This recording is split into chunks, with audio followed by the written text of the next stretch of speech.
Hello. Welcome to the stream, everybody. I am trying to see on on Stream Elements.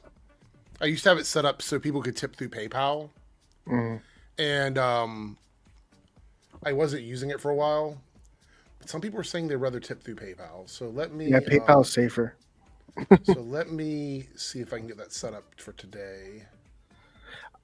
You were talking about the referral link. I just saw it. Yeah. Oh, did you? Yeah, it's on my end. Maybe it's just for guests or something. Let's see. Hold on. All right. Where is the link to the page for...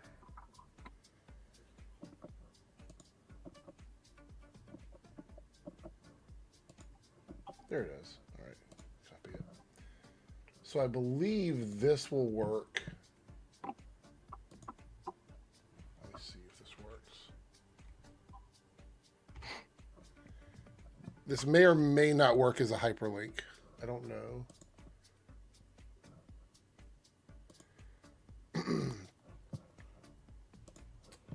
And let's see.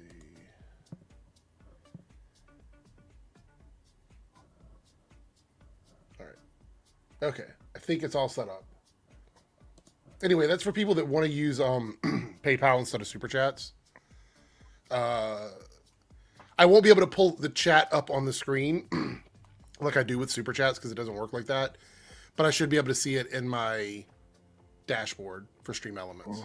So, and, we'll figure out a way to do it. It's all like a work in progress. Anyway, that's 3 minutes of the stream gone. What's up, everybody? How's everybody doing tonight? Hope you're having a good night. Yeah, I just decided to randomly set that up right before we went live. I actually forgot to turn on my virtual webcam. So, and I don't think it's easy to do once you've started going. There's going to be a flicker. Yeah. So I don't know if I'm going to do that. We might just run with the regular webcam tonight, which is fine. It is what it is. Anyway, as you guys see, we have 3Dub with us tonight, starting out the stream. And I believe other people are busy. So they're not going to be here right now. I don't know about Paigey, but I do know that Lance and Darren both said they would join next week. So there's that.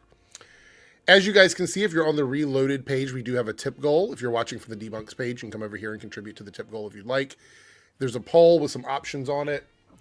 I thought we'd put some fun ones out. So the ones we have are Daredevil finale after party stream. So basically I'll stream on Tuesday after Daredevil's over to talk about the season. On my birthday. Is that your birthday? Really? Yep. Okay. We could do if we hit that one, it'll be a 3Dub birthday stream as well. The other one is an afternoon stream. So something earlier in the day. Random ranking stream, which could be pretty much anything. And the one that's winning right now is Paigey versus Eric Arrowverse trivia. And what I would probably do is get 3Dub to make the trivia because he's really good at coming up with questions. So we'd have 3Dub do the trivia for like the Jeopardy board, and then he would come in and run the game. I'll make sure I do a music column for you. Yeah. So it'd be me versus Paigey. So anyway, so you guys can vote on that if we reach the goal. Tonight it's 10 super chats of any tier. So there we go. Hey, what's up, Anthony? How you doing? Michael, hello, everyone. I hope you're doing well. If not, I hope things get better for you. Good to see you, Michael. Kid Blood, I haven't seen you in forever. This is a throwback. This is really, really, really taking me back. Kid Blood is one of the OGs from YouTube back in the day when we were all sort of new to this whole world of streaming. Back then it wasn't streaming, it was making videos. It wasn't streaming back when we were doing it. But it's good to see you, Kid Blood. Good to see you. Can we talk about Daredevil? Yeah, 3Dub's actually caught up on Daredevil, so we can have a chat about Daredevil tonight, of course. But I'll save that till later in the stream just in case people haven't caught up on it. Hey, Tony, how you doing? Good to see you. All right, we have a few topics tonight. We're going to be talking about Fantastic Four. A lot of quotes and stuff came out from the Fantastic Four. There's a few pictures that were released with them in their spacesuits and stuff like that I don't think we looked at. What was it, Monday? So we're gonna take a look at that. Also, apparently Johnny Storm is making people mad because they're saying the movie's gonna be woke now because of something that he said. So we're gonna read his quote and see if it's in fact a woke quote, which would be quite interesting. We have an interview with James Gunn and the cast of Superman. We watched one the other day. This is a different one. That's a little like 8-minute interview. We'll take a look at that. And I believe Lone Wolf, there's an SNL sketch that you want to watch as well. So we'll try and squeeze that in at the end of the stream.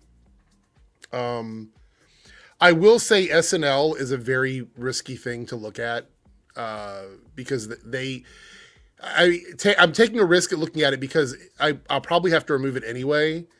But it's also possible that it could get me a copyright strike. So we have to be very careful. And I think it's a very long clip. So we will see. We'll see. Have I seen the Dark Side of Power Rangers episode on Max? No, I haven't. I do know there was some kind of thing. I saw it in 3W. You probably saw it too. Where they were talking about the black and was it black and yellow Ranger? Yeah, the black guy and an Asian girl playing the roles or something. Some kind of negative it was around that. Basically they didn't at the time when they created the American version. They weren't thinking about stereotypes at that time. So it only now people see it. Like back in '93, it was just random colors given to random people. Right, yeah, but now they're like, it was definitely because he was a black guy and she was Asian, and that's why they did that. And yeah. I mean, that's kind of been the joke that people have had about it for a long time. I mean, fun fact, fans were joking about that years ago. The Yellow Ranger in the Sentai footage was actually a male. So yeah, I did know that. I was aware of that. Yeah, that's why she doesn't have a skirt on her costume. Right. They have to, did they ever change that later on, or was it always just not without a skirt for the funny thing that eventually happened was they usually like for the Cosmic Fury, there was a female Green Ranger, and the male version was green in the Cosmic Fury. So they made like a little joke where she just rips off the skirt and goes like, "This is much better." Yeah, basically like that, just to kind of like line up with the Sentai footage. That's pretty funny. Jasmine, there is some Supergirl behind the scene photos that are really hard to look at. I mean, they're very bad quality. I'll try and find them and looks like she has a tiny cape. It did, yeah, it did 100%. Are they on Twitter? Are those pictures on Twitter?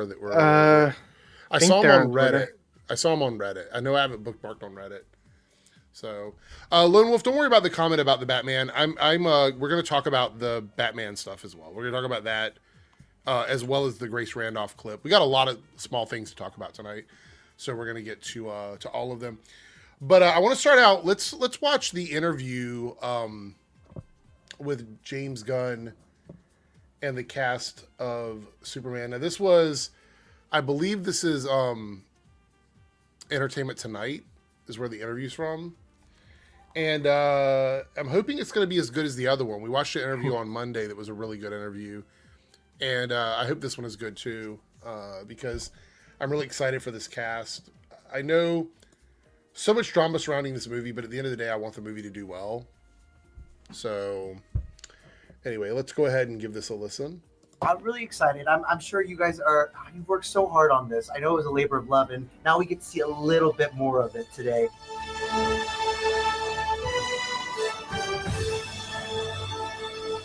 That's one of 3Dub's favorite scenes. David, talk to me about becoming the Man of Steel. Like, what goes into preparing for this role, both physically but also mentally? Well, I think that they happened at the same time. I started in the gym. That was James' second thing that he said to me was, I want you to work on your shoulders and your vulnerability. That's true.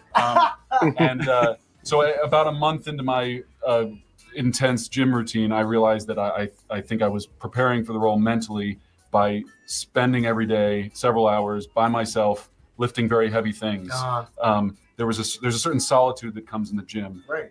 And you're just there with yourself, and you're the only one holding yourself accountable. Well, obviously Paolo, my trainer, was, but there's something. Oh, Paolo's gonna be so happy. I will say this: David Cornsweet is really tall. Mm-hmm. He's actually the same height as Tom Welling. Let me see. 6'4", I think.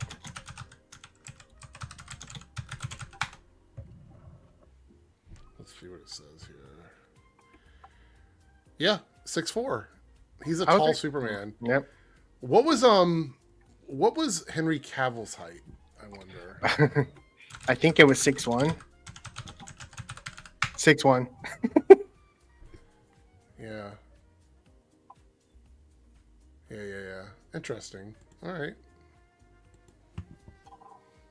It's good piece of information. But I think Superman has a certain solemn loneliness to him, where he wants so desperately to be connected to humanity. Totally. And he'll never quite be one of them. So I found a little piece of that early on. So James, how did the shoulders turn out? How did the vulnerability turn out? It was terrible. It was from the moment You he fixed it in stepped post. on set, he was no. Listen, I mean, this guy's one of a kind. I knew from the moment that I first got his tape, his first audition tape, that I like when they panned out there. You can see that Nicholas and David are like the same height. So Lex and Superman are both really tall. Mm. That's pretty cool. he was. There's something really I wonder special if about it. I wonder if Lois is going to have to stand on one of those little things so she can actually like kiss Superman. Because if you think about it, Superman would have to bend down. She's Right. literally jumping up. Yeah. And the same thing with these other two actors. This is, the best group of three actors I've ever worked with. I've worked with many better groups of two actors. But the three. This is the best of the three. In terms of Never three the trio. together, never had three. A trio. No. But this has been just a fun ride. I think from the beginning, we wanted to make a movie that was about hope. We wanted to make a movie that was about the goodness in people. We wanted to make, a movie about kindness in a world that's so often bereft of kindness. Yeah. That's what this Superman is about. That's what the character is about. I saw somebody complaining that Clark's father doesn't look like him, meaning Paul Kent. Mm. And I'm like, no shit. It's not his biological father. Like, why would he look like him? Wow. Yeah. So stupid. That's what the character is about. Not your character so much. He's a piece of but the other two. Wow. Not so much vulnerable. There's not a lot of vulnerability there. Oh, just No see the filter on that That's guy. true. I mean, I'm ready for some layers to every character, especially Lois as well. I mean, Rachel, talk to me about perfecting Lois Lane, because where there's vulnerability, there's also strength in Lois. I'm curious, how much of a say did you have in developing her and the way Lois presented herself? Well, James gave us a really great roadmap. James has spent more time with these characters than any of us had at that point. And so the script was the first and best place to start.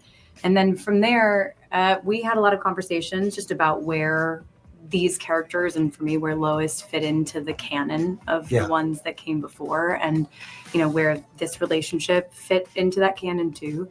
And then I had a chance to talk to some journalists and figure out how to find my way inside her head. Yeah. I really like that the cast feels like they give a shit. Mm. You know what I mean? Like sometimes you watch these interviews, and I remember with Madam Web particularly, there were interviews where the cast didn't seem to really know what they were doing with the movie because they were just kind of there. But with these people, with these actors, they feel like they really care about this. Yeah. I think that's important for me. Yeah, for me, they don't have to be experts, but I want them to care. Is what I'm saying. Yeah, for me, I kind of, if you're going to be an actor in a superhero movie, you're going to have some sort of fanboy attachment to it. Otherwise, you're going to come off as stale. Yeah, 100%. So, yeah. I'd be remiss not to acknowledge the paper dress. I mean, it's giving a little Daily Planet for CinemaCon, right? Newspaper. I love it. Now, in the first trailer that was released, fans were eating up the Superman and Lois Lane kiss, floating in the sky. I have to imagine that took a lot of preparation to go into it. What do you guys most remember about shooting that particular scene? Oh David, gosh. what do you remember the most? I mean, All the onions you ate. well, it's a lot. I mean, it feels a lot less romantic when you're being hoisted in Right. the air by your underwear, which is essentially how the harnesses work. He has one less testicle. Since Oh Wow. my god. One fewer. No Yeah. filter on that. Yeah. The sacrifices you made for this movie, Yeah. you know, it looked epic though. It looks good. I you had know? a great time. I feel like it was my first time flying Yeah. when we shot that. So I feel like I showed up and I was like, this is amazing. We're hanging in the air and let's hang out and have fun. And David was like, we've only been doing this for 3 months. Yeah. But it was great. I mean, we'd been waiting for that scene for such a long time. It was after they said cut every time we got to sort of hang there and actually look Do at each air other. And look, ballet. oh yeah, we did a little air ballet. I got teary eyed though. I got to admit, like Yeah. the You one. did, you If you cried. remember, it was the I one do. time I cried. Like, Listen. and I'm not. I don't cry that much. Yeah. I cried twice. you cry off when we're not working quite a lot. About About other stuff. about But the you're- emptiness of my life. but you're I moved cried by this with you. one. I was moved by the scene. I started crying, and then Rachel was like, "How did it go?" And I'm like, "Ugh." Yeah, I think we have it. And I'm like, and it was so beautiful, and it's a shot that's in the movie that Yeah. made me. That's in the trailer. I wonder how many shots. 'Cause I don't know if it happens a lot with James Gunn's movies, but we know for a fact that a lot of these films, sometimes the trailers will give us scenes that we don't see in the movie. Mhm. I wonder if they're going to take anything out of the movie that was in the trailers, something that maybe we've seen that they would subtract. I'm trying to think of like a good one. It'd be really funny if they take out the whole crypto scene. No, I'm just Oh my god, that would. kidding. The only thing I'm Um, thinking is maybe some of the shots of him fighting and things like that with Ultraman that we saw in the trailer. Maybe some of those might get changed. I would think. I don't think anything that's shown so far is cuttable. You don't think so? Mm. So you expect to see everything in the movie that we saw in the trailer? I think All right, once three we down. see I'm the, gonna be I- keeping. I'm gonna be keeping track. I I'm think gonna be once we see the full length trailer where there's talking and stuff, I think that particular trailer we might not see certain scenes. Right. Okay. Fair But I enough. think that's that little 30 seconds we're going to see pretty much everything that we've seen. Right. Right. That made me cry. Well, you also played the score. The score while we that shot it. John Murphy Oh. wrote the score, the love theme, That helps. before the movie. Mhm. And so we played the score during the shooting of Yeah. it. And there was just one moment where I'm like, oh my God, this is the kind of movie that I would have loved to have seen, as a kid or as a young person. Oh. Just that magical cinematic feel that you Yeah. get when you're sitting in the theater and you feel so. They're really, really trying to sell the movie. It's kind of a harder push for the film than I expected. I'm really weird when it comes to advertising. I've talked about it before.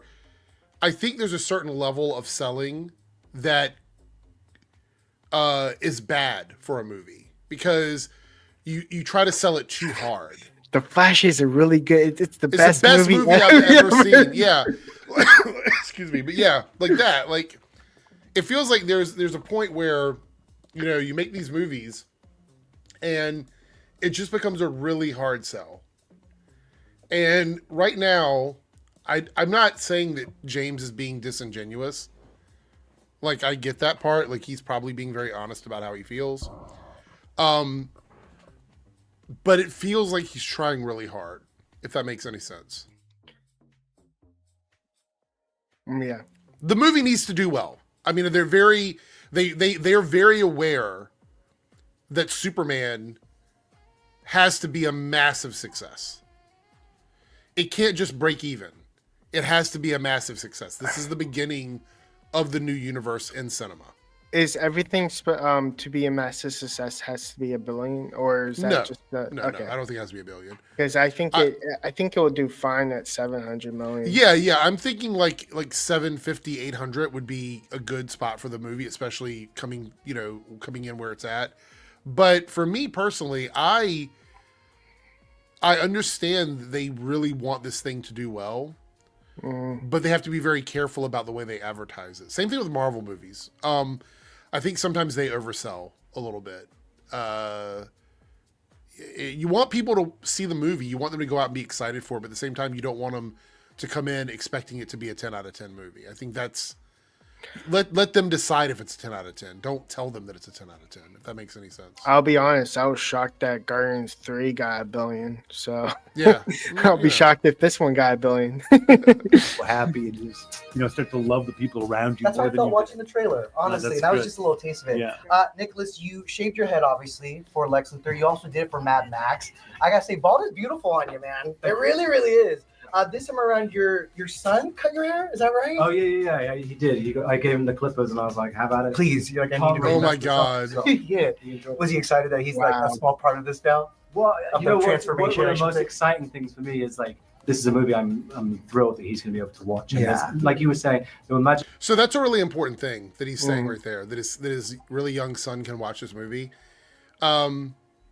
I know that a lot of people, especially like the Snyder fans out there, don't want to hear this, but the fact that this movie is being marketed as a family Superman movie, Family friendly, yep. I think it's very important for the success of the film, personally. Because you've got Crypto. Obviously, kids are going to love Crypto. Crypto is going to become their next favorite little animal, I'm pretty sure. Like jumping around on Superman, doing stupid stuff. Kids are going to love that. They're going to eat that up. And even though, Superman is facing off against all of these massive threats, he's saying that this is a movie that his kids can come to. That's really important. I actually think that's a bigger selling point than saying the movie is a 10 out of 10. I think it's more important that they let people know that this movie is going to be for families because they want as many people as possible to come into the theater to watch this movie. And I think that's a good thing. That's a better, that would be the angle that I would push hard with going into the film. That means for me that there's not going to be like hard cussing or Probably anything, not. or anything adult Yeah, Like- probably not.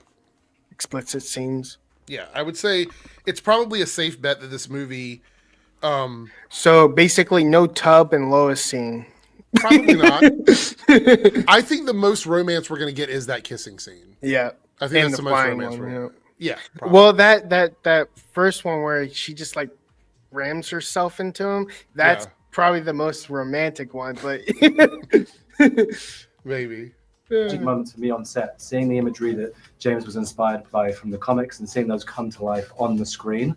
I had moments where I was like, this is going to be magical, and I can't wait to share those with him in the cinema. So that's going to be a very special thing. And also, selfishly for me, the other day I got to see the Lex Luthor The toy, action figure. and I'm like, I can't wait to buy that. Oh, yeah. Was it pretty surreal? cool. Because then when I play, I can be like, I can do the voice. I love Yeah, it. that's right. That's fun. I can remember all the lines. That's pretty awesome. Be like, Uh, fun reenacting at home. Is it safe to say Lex? We're gonna say- actors who get to buy their own action figures get to play with themselves every day. Wow. Do I think the next Superman trailer will release behind Sinners? I don't know. But Sinners is getting extremely high praise. So, I mean, they might do it. Maybe. Be like, I can do the voice. I love it. I can be really. I love it. I can remember all the lines. I That's can pretty be, I awesome. can be like, fun reenacting at home. Is it safe to say Lex has a fresh and different look in this take? Yeah, I mean, he's much like he's. I mean, listen, you're the best looking. If I had that he's- bone structure, that's what I I would was gonna take say. this down. Yeah, well, he told me every day. He said, as long I don't care about the acting part of this, as I wanna long as look I good. look hot. Sexy yeah. Lexi. Yeah. I would But he- say no, Right? he I gives always off had this a image of this, long, tall, Lex who wears these. Yeah. his that's Lex kind of gives off a Michael Rosenbaum when he Oh, goes absolutely. off the handles, Yeah. No, basically absolutely. like that. 100%. Really wonderful suits. He is a vain character. He was inspired by some of the more vain Lex. I love that. Reenactor. Which he is not at all. Of By the course way, not, no. he's by far the nicest person on set, for real. And having him play Lex makes it so much fun. But I don't know what it is about so many of the best villains on screen are played by the nicest people. Oh, It's Because, awful. okay, so my I think the reason for that is nice people don't like to be mean in real life. So they get an opportunity to be aggressive and mean as a character, and they're not hurting anybody's feelings because they're playing a role. So it's fun for them in that way, I think.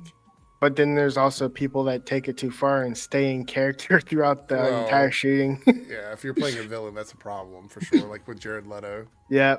And so many of the greatest heroes are are played by just the biggest jerks you could Isn't ever. that so strange how that Isn't that happens? weird? I mean, He's really coming for you on You this know, one, huh? I love it. Me? No, real quick, you guys, you invited Will Reeves to shoot a cameo. What was it like to have him on set to pay homage to his dad? I think, we not only had Will Reeve on set, but we also had, Jerry Siegel's grandchildren in the Daily Oh, Planet. wow. And so, Wow. one of the creators of Superman. And so it was really cool to be attached to the actual legacy of this wonderful character and have that be a part of who we are. That's We great. had all of the comic books, all of the, the biggest living comic book artists and writers of Superman over the past 40 years came. What's interesting to me is this entire promotional cycle with them is so different from the Zack Snyder era. You know what I mean? Like the way Zack Snyder promoted his films was very different from the way James Gunn does it. I always really like when they bring in previous actors who played a certain role as a cameo. Like for instance, Jimmy Olsen from the original Superman starred in Superman Returns as a bartender, and then you have the original one of the original Loises and Superman and playing the father and mother of Lois on a train in the original Superman the movie. Right. It's always nice to see those little cameos that from past Supermans. We're almost at the end of this. I actually just went now and pulled up one of the first interviews that Zack Snyder did before Man of Steel. I want to hear just a little bit of his interview to see how he talked about his movie versus how James has been talking about this movie. I'm just very curious. I don't really remember. And I wasn't doing live streams back then. So I never had a chance to react to those kinds of clips. So we're going to watch it here. Even just a little bit of it. I'm not going to watch the whole thing, but let's finish this up. To set and were sat on set with us, and those guys were crying. It was a scene where he throws your desk across when you throw his desk across the room. I was just not spoiling that in the interview earlier. He's allowed though, right? Great now. scene. Also, we got to watch the Christopher Reeve story documentary. You showed that to me Yes. before we started shooting. Before you It was very started. emotional for all of us, and a special way to start off this journey. Wow. It's clear Superman was in the right hand, so I'm excited. Yeah, this sounds all of this sounds so good to me. You know what I mean? I know it's a little cheesy. People in the chat are saying it's a little cheesy. You guys, I get it. But I think they want to bring back something that has been stigmatized, which is lightheartedness, hope, optimism, things that in recent times has been sort of frowned upon. And I think what they're trying to do is they're trying to bring that back because everybody, I don't say everybody, a lot of people have been in a very dark place mentally and emotionally over the last few years. And this movie is trying to change that. Basically my idea of Superman is what Christopher Reeves pulled off, and you could tell they're two different characters. You also had the lightheartedness and the cheesy puns where he basically, when he gets hit by a crowbar, he goes, "Bad vibrations," and he goes, "Is something wrong with the elevator?" Those Superman quips, that make it a family friendly film, and the whole saving a kitten out of a tree, and stuff like that. You want a Superman that you can hug, as James Gunn said. Right. No, I totally get that. All right, let's see here. 1 second. And I miss those movies. Let's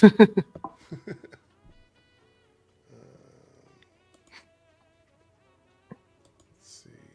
Why is it not?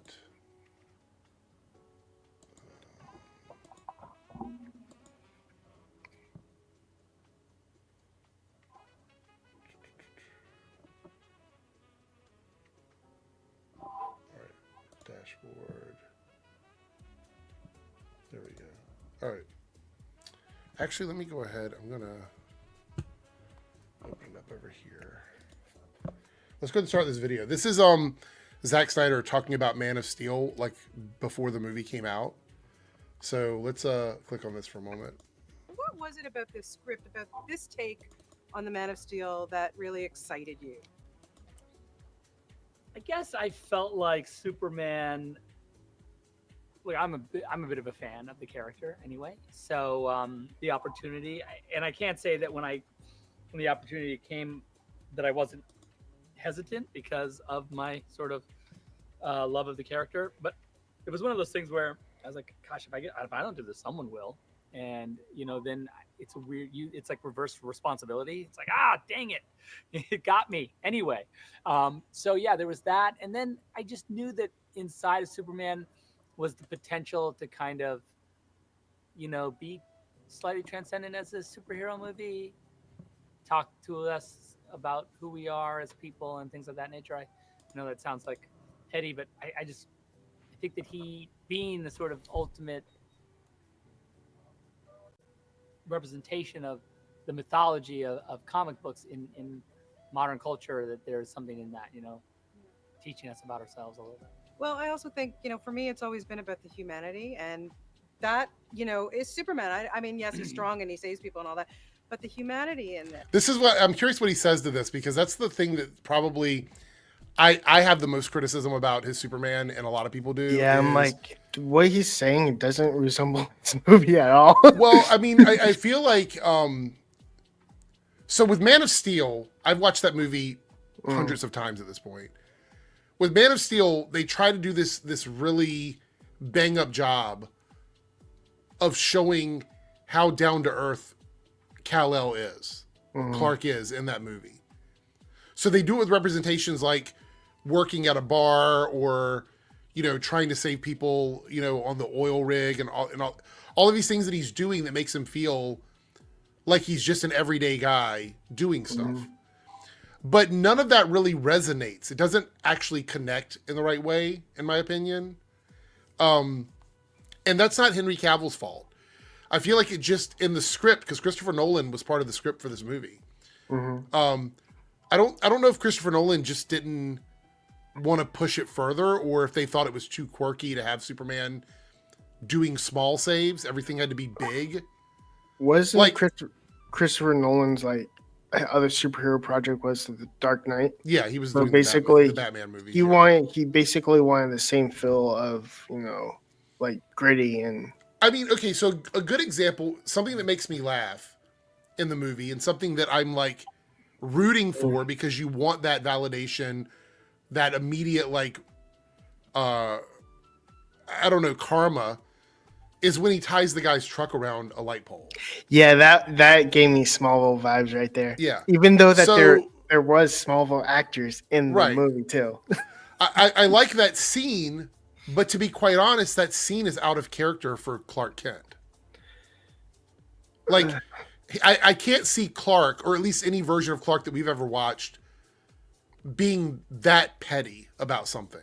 I will say he was in Superman 2, where he basically, as soon as he got his powers back, he put the bully on the thing. He's like, this orders to go. Yeah, I mean, yeah, but that was done in a way that was tongue in cheek for us, the viewers. This was him doing something that felt a bit beneath Superman, if that makes sense. Well, it was overkill. Yeah, I mean, that's how I feel about it. But at the same time, you're rooting for it because this guy's an asshole, and he basically deserves to have his butt kicked for somehow. But he was being the better man of the situation. He didn't punch him. David S. Goyer and Christopher Nolan worked on the script together, Anthony.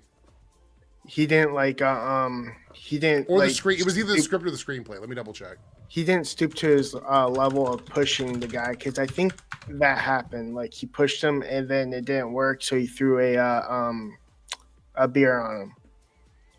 Or maybe I'm mixing two. Yeah. So David Goyer and Christopher Nolan created the story, and then the final screenplay was done by David Goyer before it went to the film. But yeah, but it was developed with Christopher Nolan. I just double checked. He did leave the bar with dignity, though. Yeah. So let's see what he says about Superman's humanity, because we've seen the movie so much now.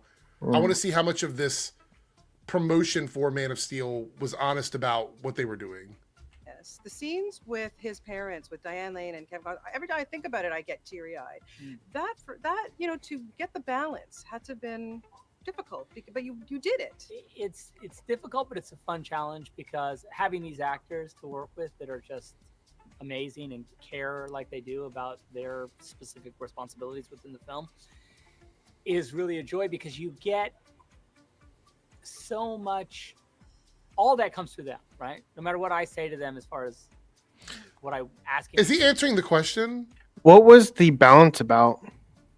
What do you mean? There was something talking about balance, and she says you did it perfectly. I'm The humanity and the power of Superman, I think is what she's talking about. Oh, okay. But he's still not really answering the question. I don't think so. So For the performance, without them realizing it physically within the frame, in the moment, there's nothing, right? And then and just to be able to work with these guys who are at the top of their game and just know it and are not lazy at all and are just really working to make it work. That's just an honor for me, because in the end, it does exactly what you say. Like, you're able to see like the why of him as a man, because you see him as a child. You see what his parents were able to teach him. A lot of time for me, Superman was always difficult. It was always difficult for me to understand the why. yeah, what were you gonna say? His parents taught him how to not save people. That's true. That is true. Like, why does he care? Like, you know, he can do whatever he wants. Why does he care? And I think this movie, you're able to say like, oh, of course he cares. His parents taught him to. You know. Yeah, it was fantastic. Why was Henry Cavill your perfect Man of Steel? What was it about that guy? Henry is, well, you know, I always say he comes from a military family, and he. What does that have to do with Superman? Yeah. That has literally nothing to do with Superman. That's literally like a soldier. You're basically promoting Superman as a soldier. Yeah, Superman's not a soldier type character, so that's funny that he says he was in the military, from a military family. Henry is, well, you know, he comes from a military family, and he, so like if Superman is kind of like a first responder in some weird way, like, you know, he's a volunteer. He doesn't look for any kind of praise of any kind. He's really just looking to help as best he can. What? And I think because Henry's brothers are all in the military and it's a thing he's grown up with, like that earnestness is not weird to him. It's not like a thing it's not cheesy or put on. What does that have to do with any? I mean, I don't understand the connecting of the dots there. So Superman does things basically out of the kindness of his heart. He wants a better world for everybody. So Henry Cavill was the pick for him because his brothers are currently in the military, and so that gives him some sort of insight on Superman as a character.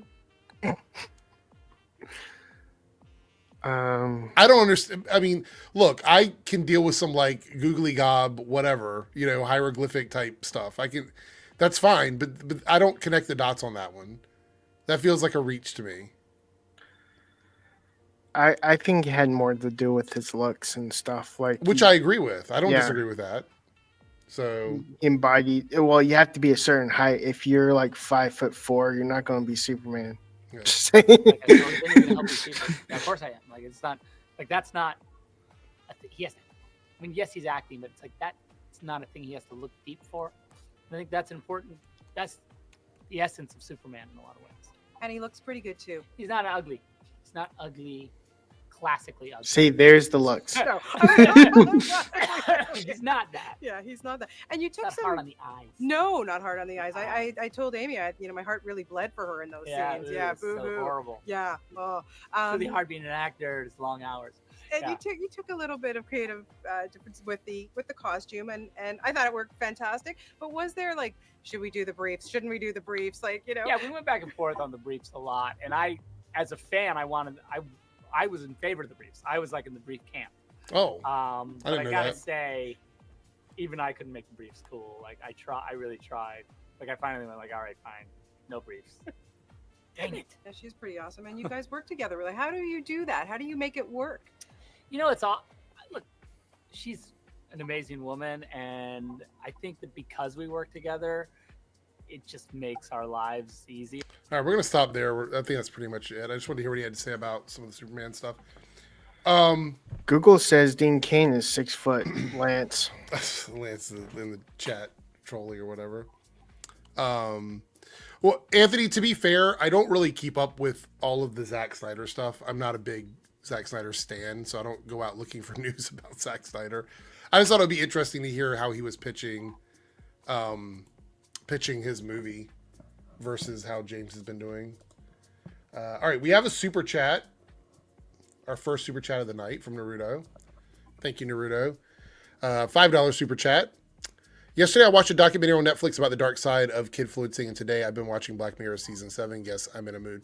Wait, is the new season out now? Did it come out today? I watched a documentary on Netflix about Black Mirror? Oh, I thought it was tonight at midnight, but it might be different at different times. Like if it's already, so it is out. No, it's completely out already.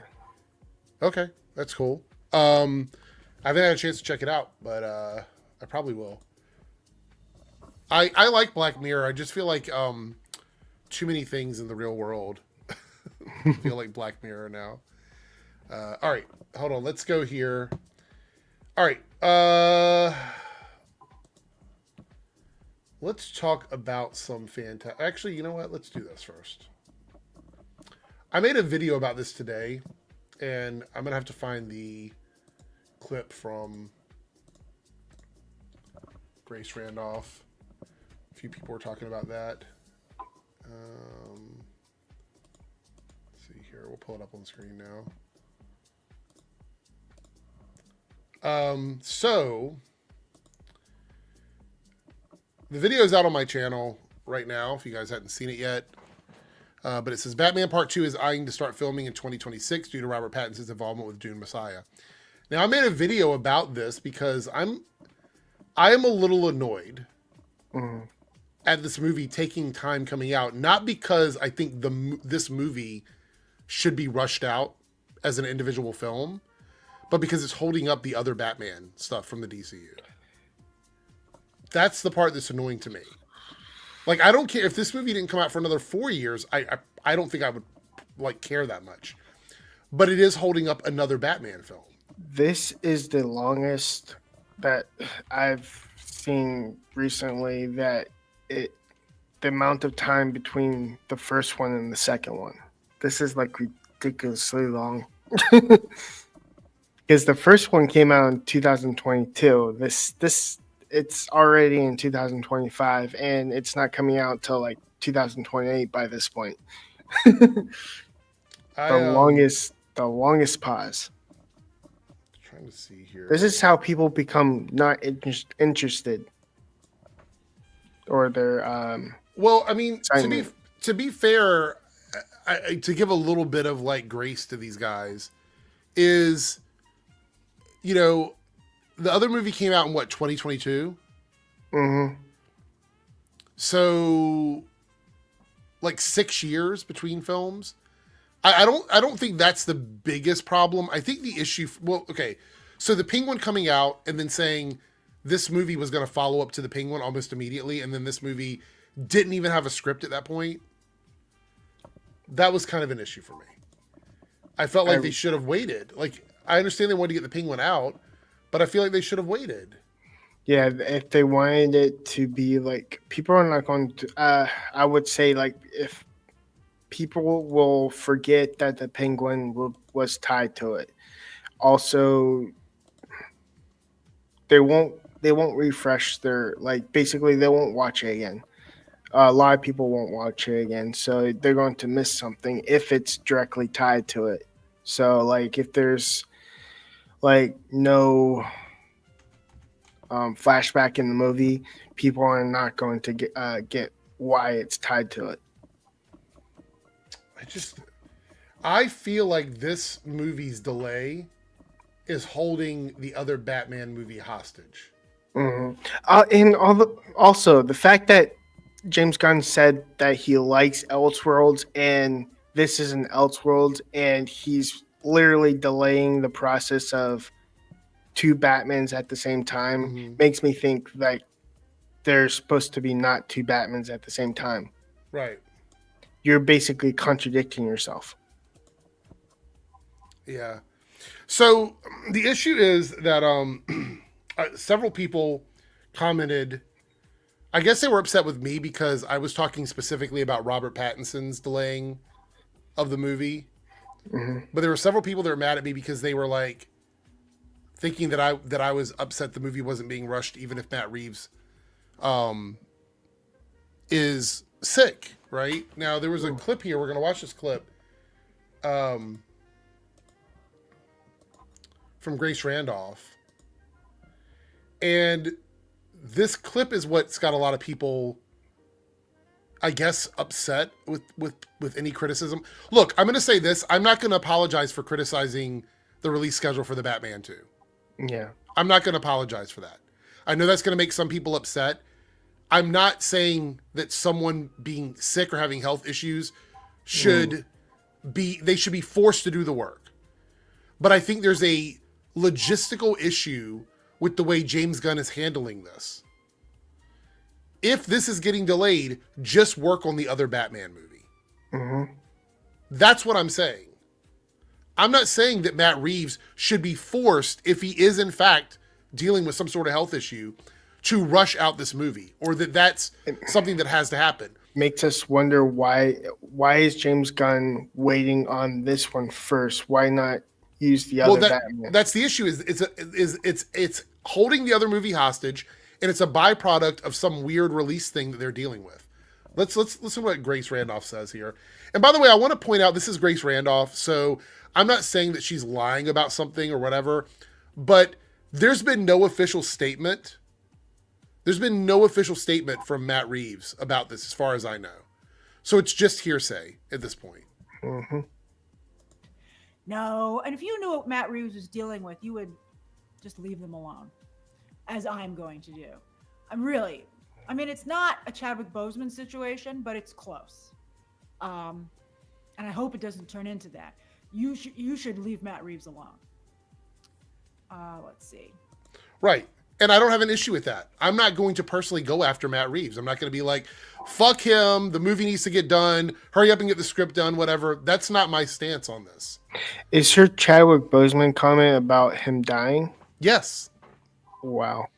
Yeah. I mean, it's Grace Randolph. She says out-of-pocket stuff. I'm not too surprised. But I feel like if this movie is going to get pushed back because of health issues or whatever, fine.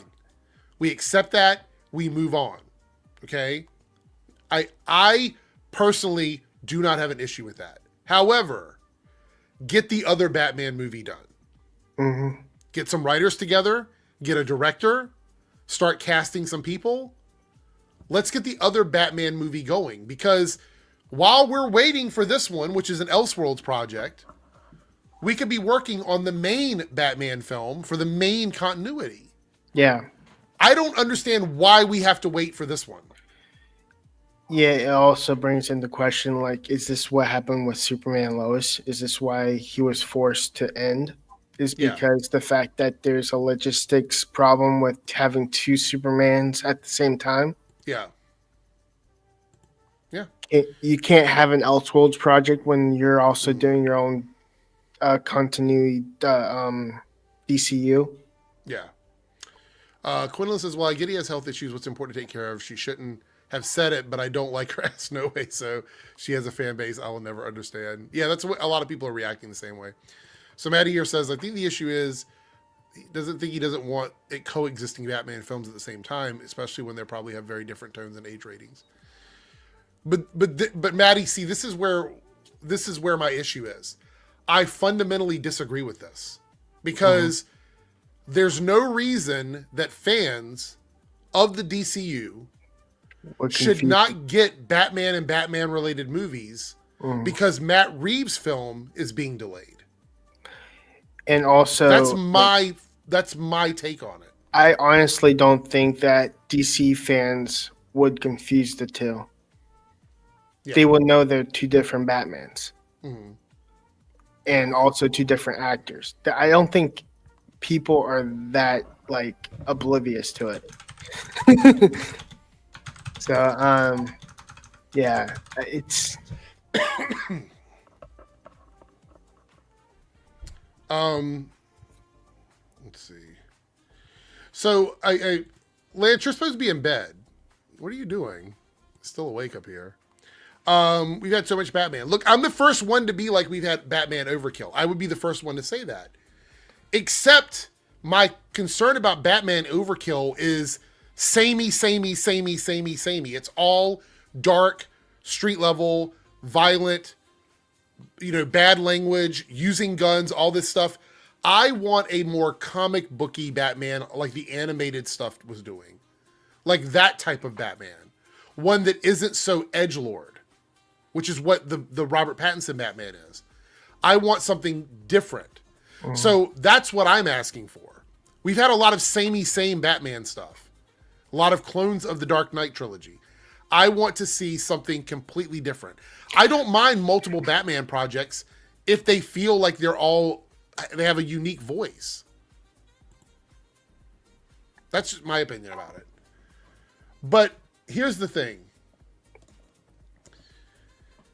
If this movie doesn't start filming into 2026, at the earliest we would see this movie is the beginning of 2028.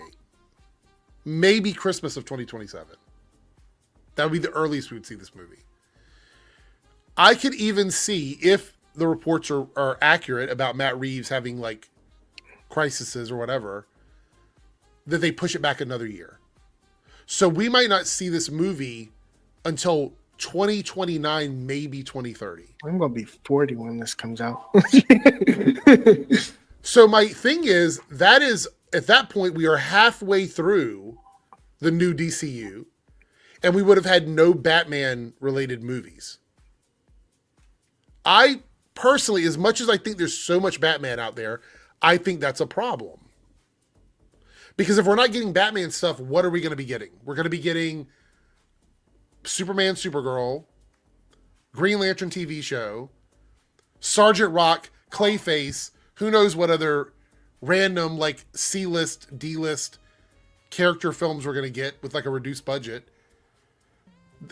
DC doesn't have faith in a lot of big characters. Mm-hmm. Batman is one of the ones they do have faith in. I actually think, this might be a hot take, I think the studio, like David Zaslav and the board of directors, might actually force James Gunn to put out a Batman movie before this one. Because this movie made almost $800 million. So they might force him to put out a Batman movie if this one gets delayed even more. I think, like Lance said, they're not focused on this one right now. So why not just make a Batman movie like the one you promised us? Yeah. No, I agree with that. All right, let's take a look here. Oh, you guys, we are 1 out of 10 super chats for tonight. 1 out of 10? And it's been up for an hour? What is happening? You guys got to get locked in. It's any tier. I did any tier tonight. Come on. 1 out of 10? Do you guys not want to see me and Paigey face off in a trivia made by 3Dub? Is that the one that's winning right now? Yeah. Lone Wolf said money tight. I get it. I'm sort of joking as well. Okay. So the next thing we want to talk about, I'm broke. All right. So let's do, what else do I have over here in my tabs? I'm broker than the Gotham Knights Batman. Let's talk more about Batman before we jump into Fantastic Four. I have never been more uninspired by Brandon, Skelnar, whatever this guy's name is. Drop movie star Brandon Skelnar, whose favorite Batman is Christian Bale, already knows how he'd play this version of Batman in the DCU. I would gladly take the torch, and I would not take it lightly. I think the chat has said this many times. Who is going to say no to Batman at this point? Yeah. All these actors want to play Batman. If you're going to play a superhero, who's one of the coolest ones you can play? Batman. And I kind of want a lighthearted, not gritty Batman. The one that actually quips. Yeah. That one. Oh, Paigey said that I didn't share the link. I forgot because everybody said they weren't coming. So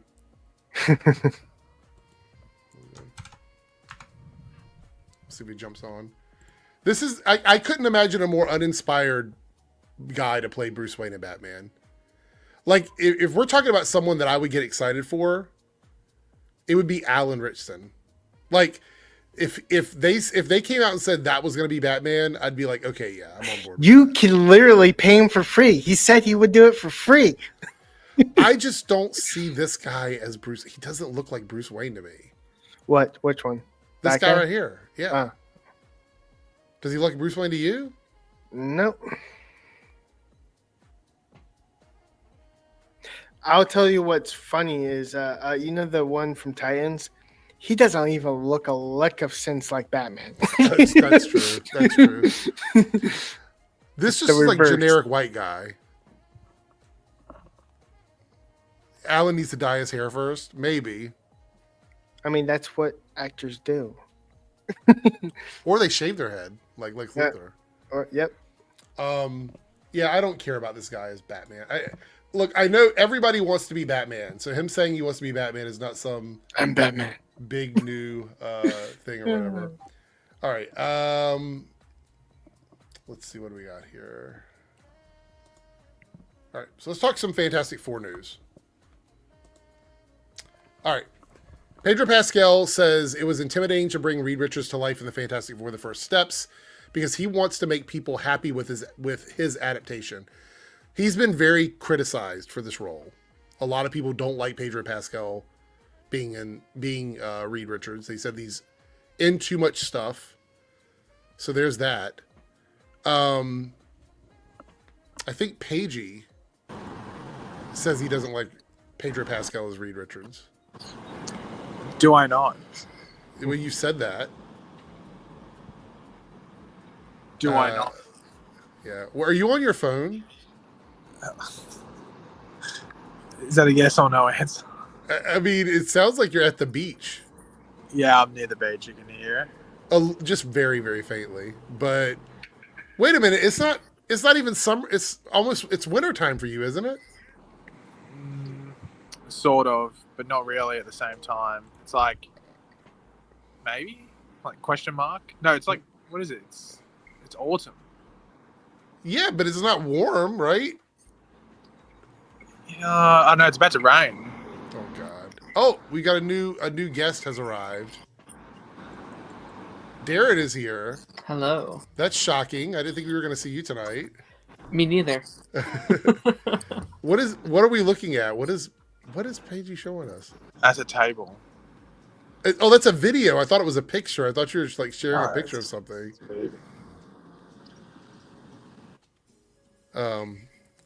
Oh Lord, look. Paigey shows up, and then Lance shows up. Yeah. Apparently, we're boiling his blood. Wait, I can't hear you. Wait, why is mate? Everyone's a fuck with A. Why is everyone jumping in now? Eh? What's going on? It's I like don't know. We jumped in you didn't because send it. Paigey jumped in here and it's woke. Yeah, no, it's because you didn't send a link. That's why I was in there going. I was gonna jump. everyone said they weren't coming, so I mean, Yeah, I was like, why am I dropping a link? Like nobody says they're going to be here. Yeah, you still got to send it though. You can't just not send it. You got to at least be considerate because Lance might have had like diarrhea or something. Then he's up all night and he's like, okay, I can jump in now. Diarrhea. Like, where did that even come from? Like, it just doesn't make Lance any isn't sense at all. denying it either. You started criticizing my the one that I worship, James Gunn. Oh, I thought you were gonna say Jonathan. Wait, who criticized James Gunn? You did. You said he doesn't know what he's doing with Batman. I'll just play. Yeah, I didn't say that. That's complete fallacy there. Okay. I'm gonna have to jump off because my Wi-Fi, not a Wi-Fi, what do you call it? Internet connection is cooked. Okay. I thought he said my wife. I said, when did Paige get married? Today. Ah. It just happened. He's at the reception right now. So no, what we were making you mad, Lance? What were you mad about? It's like y'all are saying like, why is this Batman film holding up the other? I just don't think Gunn is focused on Batman right now. But Clayface is a part of Batman, though. I think he should be though. I agree. Like I think and I'm not even the biggest Batman guy, but I think if you're going to do a Clayface movie, if you're going to do a Titans movie, that is incorporating these Batman mythos, I think you should set your foundation first and then expand on that. And I think they would have if it wasn't for the Batman Part 2. And I wasn't here about like what started this whole conversation. I assume it was the whole Grace Randolph thing, right? Yes, yeah, that's where we started it. Yeah. But yeah, like I don't believe any of that Grace Randolph stuff. I think that's totally BS. But if it is true, in a world where it is true, I do think that they should maybe push that aside for a couple years. Like let him go back to it in a couple years and focus on Brave and the Bold, because honestly, that is what I want to see right now. Me too. Brave and the Bold over Part 2, I think. Yes, I agree. But we do know that it's still been the issues with like I don't think Andy Muschietti is even attached to that film anymore. Maybe not. I mean, so I think maybe they are working behind the scenes, but since they do have to worry about, people not review bombing Superman, and they have to worry about, making sure Supergirl and Lanterns are a, moderate success. I mean, they're being really secretive about a lot of stuff because it's a lot of eyes on them regardless. You announce a Batman casting, you announce what's going on with the Batman, with Batman Brave and the Bold film. Yeah. That's gonna relatively outshine everything, and then you're gonna have the people talking about why isn't it Batfleck? Bring back yada, all that crap. I think he just wants to avoid a lot of flack. Maybe, but he seems to be very happy. He seems to be very happy. We watched the interview earlier where he's very happy promoting Superman and talking about the DCU. So I don't know if he's worried about people being critical, because he's even made fun of it. We watched that interview the other night where he was kind of like joking about it. I mean, David Corn wasn't the three major heroes that DC is like concerned about is Superman, Batman, and Wonder Woman? I mean, that's the classic DC trio. The Trinity, yeah. I mean, there's also other characters, like Green Lantern, Flash, stuff like that, but those are the three that they kind of always sort of like build up in the comic books. I think you do have a point, Lance, though. Like, I think once Superman is done is when I would start focusing on Brave and the Bold, which we know probably won't happen because we have Batman Part 2 first, seemingly, if the rumors aren't true, right? So it's like, I do think it's smart. Like, focus on Superman. That's going to be your big one. Supergirl will be big as well, but I think like Superman and then Brave and the Bold would be the next that kind of level movie that they have in their roster right now. I mean, I could see that argument. I'm not going to say that's not a possibility, but I would not be shocked if Comic-Con, they come out on Comic-Con and be like, "Hey, we cast the Pagey as Batman." We're like, "Whoa, this is crazy." I wouldn't be surprised if Batman is the post-credit scene for Superman and they're just keeping it a secret. I could see that, actually. Yeah. Well, I mean, they don't even have to have an actor. If they do it with just like the back of the cape with like a silhouette. I literally made this scenario back when Superman was like announced. Basically, I would have liked, if this was the bigger part of DCU, I would have liked to see Batman just like hover while Superman is like, or looking up at Superman, and basically having a stare off contest, and that's the end of the movie. That's something that I don't want them doing stuff quickly. I feel like. By the way, before I give my opinion on this, thank you, Low Watermark, for the $10 super chat. Someone said Eric needs super chats to meet a goal. Here's one. Thank you, Low Watermark. I appreciate you donating. It's good to see you, by the way. I've got a new show announcement that I've got coming up, and Low Watermark is going to be the first guest. So talk more about that in a bit. I want fan service, but I want meaningful fan service. Does that make sense? Sure. Yeah. Like Zack Snyder was known for doing, there's that scene from the comic book, or there's that line from the comic book, or something like that. I don't want that from this new DCU. I want some meaningful stories. I want things that feel like they're building towards something and they're not just being flashy for the sake of being flashy. Because now we have an opportunity that we don't really have with Marvel. We talk a lot about, we criticize Marvel for how they do fan service and things like that. With the DCU, James Gunn has the opportunity to not put himself in the same corner that Marvel has been in for a while now with their movies and TV shows. also like it's kind of like a gray line when you have a connected universe, yet you are throwing out the description of your movies as standalone. Right. And there's no connected whatsoever outside of that. I'm like, how can something be connected and not connected while being connected?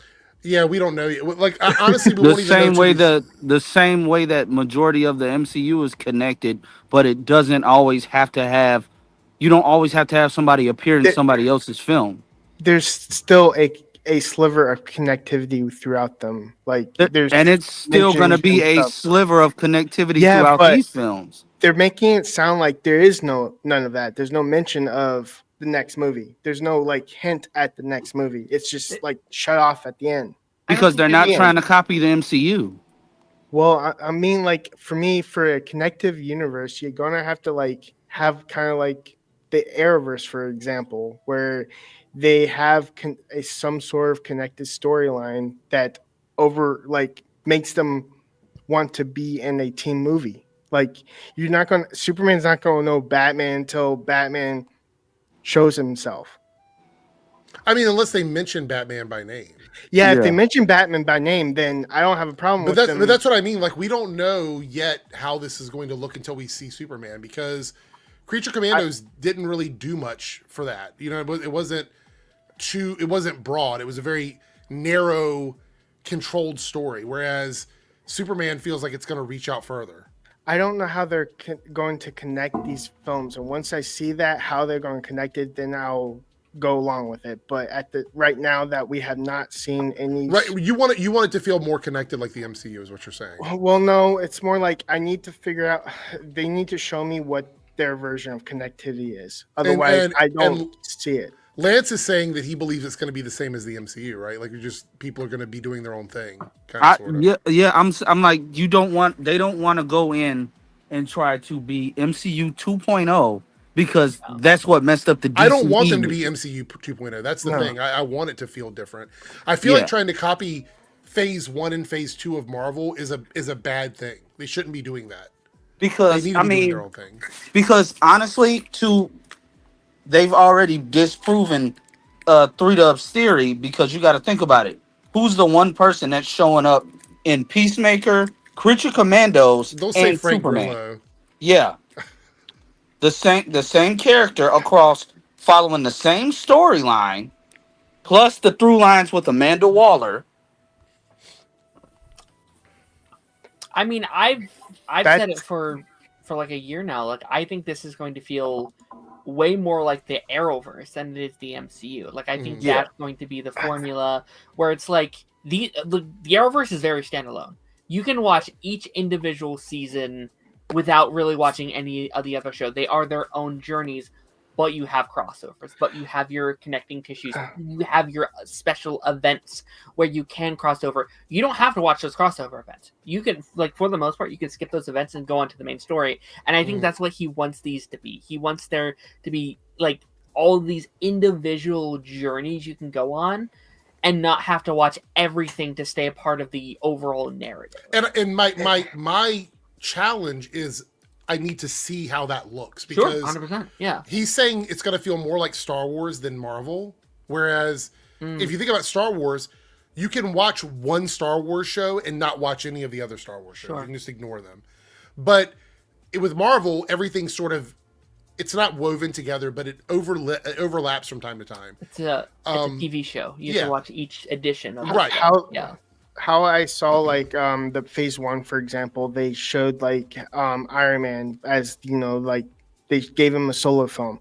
Then they gave Iron Man 2, which was, they introduced Black Widow. Mm-hmm. And that added on to the final film, which is the Avengers.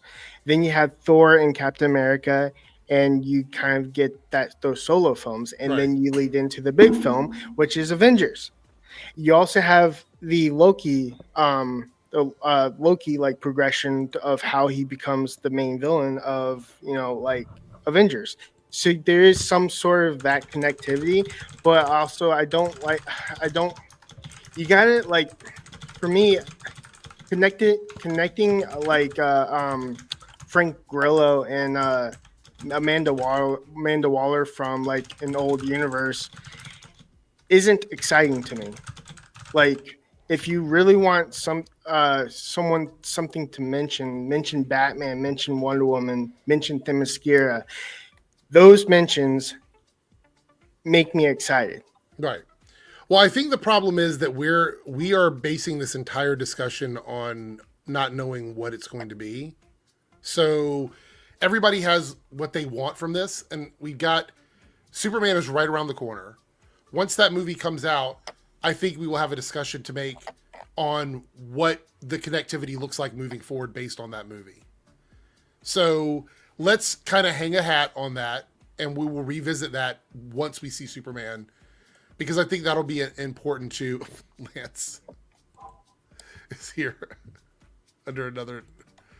All right, there we go. We can hang a hat on it because right now we don't know. Is that a fair statement? I mean, we just don't know what it's going to look like. So I just feel like that's I don't know, like it's going too far there. I thought you were going to sleep, Lance. Yeah, what happened to being at a job at 4 a.m? I'm gonna give you 30 minutes. Okay. Well, right after this, we're gonna talk about the Johnny Storm statement. That's the one I want to talk about right after this one. You got 30 minutes. Like the Pedro TikTok. says, I relied on the people that I was around to hold me to the experience and help me get through it. They're all scary because they really want to make people happy, especially if it's something that's widely known in particular expectations around it, because you want those expectations to be met. You also want to be authentic to yourself so that it can be the best it can be for anybody who wants to be entertained by a story and travel with us into this world. After hearing this statement or reading this statement and hearing what we said from, James Gunn and people on Superman, I feel like both of these movies have sort of a shared vibe. Does that make sense? Like, they want hope, they want optimism, they want fantasy, they want family. It feels like that's both of these movies are going for the same thing. Mm-hmm. Lance, what is the look on your face? Where are your mods at? What do you mean? For the comment section. Like, Jesus Christ. Yeah, no, they're going crazy. Where are the mods at? I don't really... I kind of just let the comment section do what it's going to do, unless somebody is, like, using slurs or something like that. So I mean, what he's... Be nice in the comments. Like, this is insane. I don't care. Like, I honestly don't like when people are saying stuff. Anyway, but no, I agree with you. Like I think for about a year now, I've been saying I think these two projects being in the same month, I think is very cool, because there does feel like there is not only just in like like what you're saying about love and protection and like all that stuff, but there also just feels like it's so cool to have a combo of two projects that feel like they're such love letters to the medium they're based on. They feel very like retro, like superhero projects, but also they feel like it feels like there's so much care put into them. Yeah. They both feel like fresh starts for their own individual cinematic universes of like, we know there's been some things going on, there's been troubles these last couple of years, but this is our efforts to try something fresh and original that we very much care about. And I think that double feature is going to be really exciting. I hope that these two movies lift each other up instead of cancel each other out. That's my only hope. I hope so. I know it won't. But I hope you're right. Like, it'd be so cool to have like, it's your Fantastic Man or your Super Fantastic or Super whatever. 4 or something like that. Yeah. But I know social media is going to push the Marvel versus DC thing. They're going to push that. They're released a week apart, right? 2 weeks. Yeah. 2 weeks Isn't it apart. 2 weeks? I'm just glad I'm a fan of 2 both. weeks. So honestly, Fantastic Four is going to get a boost from it coming out on Comic-Con weekend. 100%. 100%. But I think Superman will dominate the box office for those 2 weeks. Yeah. Opening weekend, I feel like it's gonna be. Well, you have to remember, Lance, there's other movies out the same time that Superman's out as well. It's not just Fantastic Four. Like Jurassic World is gonna dominate that whole July 4th weekend. I think after the initial July 4th weekend, not my weekend. I think that's gonna I think it's gonna die down a little bit. just a little bit. The worst thing for Superman is if the Jurassic Park movie is well received and has good word of mouth. That's the worst thing for the Superman movie. Superman has, and I've talked about this so many times, it's probably annoying. Superman has to be perfect. Superman has to be like 90% Rotten Tomatoes. Everyone loves it. If there's even like a hint of like, it's okay, or it could be better, people won't go. People won't Not go. necessarily. Because there's other options. The There people are did other that for options. Minecraft. People said that movie was utter dog shit. Yes, but that's a different situation. One, there's nothing out in theaters right now. There's no kind of new stuff coming out. Two, they're going because it's bad. They're like that audience kind of wants it to be bad for they can look and joke at it. You know, like it's like a point and laugh kind of thing or whatever. Yeah, like that audience doesn't give a shit if it's bad. So I think superhero fans their body slamming employees. This is the same thing I'm saying, Anthony. I think Jurassic Park is going to make $1 billion. If not, it's going to get very close, no matter what. Yeah. That's gonna, especially July 4th weekend. That's gonna dominate. I'm not sure about Smurfs, but news. I have news on the Smurfs. No. When I took my kids to see Minecraft this weekend, unfortunately for me, right after the Superman sneak peek, which they were, over the moon for, they saw the Smurfs, and all of a sudden I was bombarded with, "Daddy, we seeing that? Daddy, we seeing that? Daddy." Oh no! Oh no! So unfortunately, I'll have to sit in the theater and watch Smurfs.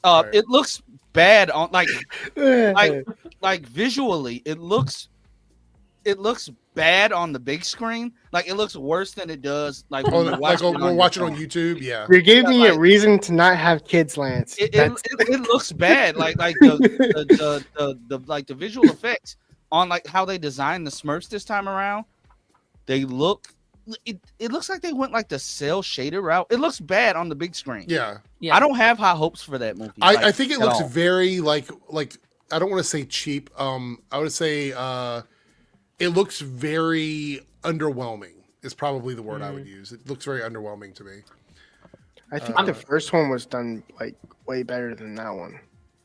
I think the Smurfs is going to be kind of a continuation of our conversation we had, was it last week, where it's like, does 90s content, does 80s content still hold box office success? And I think Smurfs is one of them, where I think they might realize people don't give a shit anymore about the Smurfs. And I actually think this year might be the learning year for Hollywood. If all of these like extremely nostalgic like 80s and 90s things don't turn out money, they're gonna move on from it. Yeah, so. I think we got Smurfs this year, and they recently announced the new Goonies movie. There's also a He-Man movie too. There's Goonies, He-Man, and then Gremlins. Like I think those last couple that have been announced, I think is going to be the real test. Do people still care? Yeah. Can we get a box office success from them? So people are screaming that Fantastic Four is going to be woke now, based on comments made by Joseph Quinn. Apparently, not wanting to be a misogynistic asshole makes a movie woke. So let's look at his. Yeah, he didn't want to be what Chris Evans was. And I honestly understand that. I don't get why people are upset about this. Well, let's read what he has to say and then we can get into it. So he says, he's a man that leads with a lot of bravado, which can be an affront sometimes, but he's also funny. Myself and Kevin Feige were speaking about previous iterations of him and where we are culturally. This is where the woke accusations come in. He was branded as this womanizing, devil-may-care guy, but is that sexy these days? I don't think so. This version of Johnny is less callous with other people's feelings, and hopefully there's self-awareness about what's driving the attention-seeking behavior.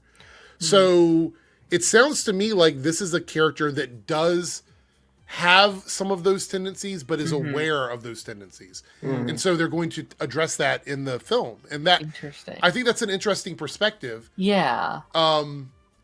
Thoughts on this? I'm mixed on it because I do hope some of those flaws are still there just for he can go through the journey of changing them. Right? Because isn't that Johnny's whole thing? Is he's an asshole, but he eventually works through them, right? He eventually kind of overcomes that. And I feel like we never really got the chance to see Chris Evans version or even the like Michael B. Jordan version, go through that arc.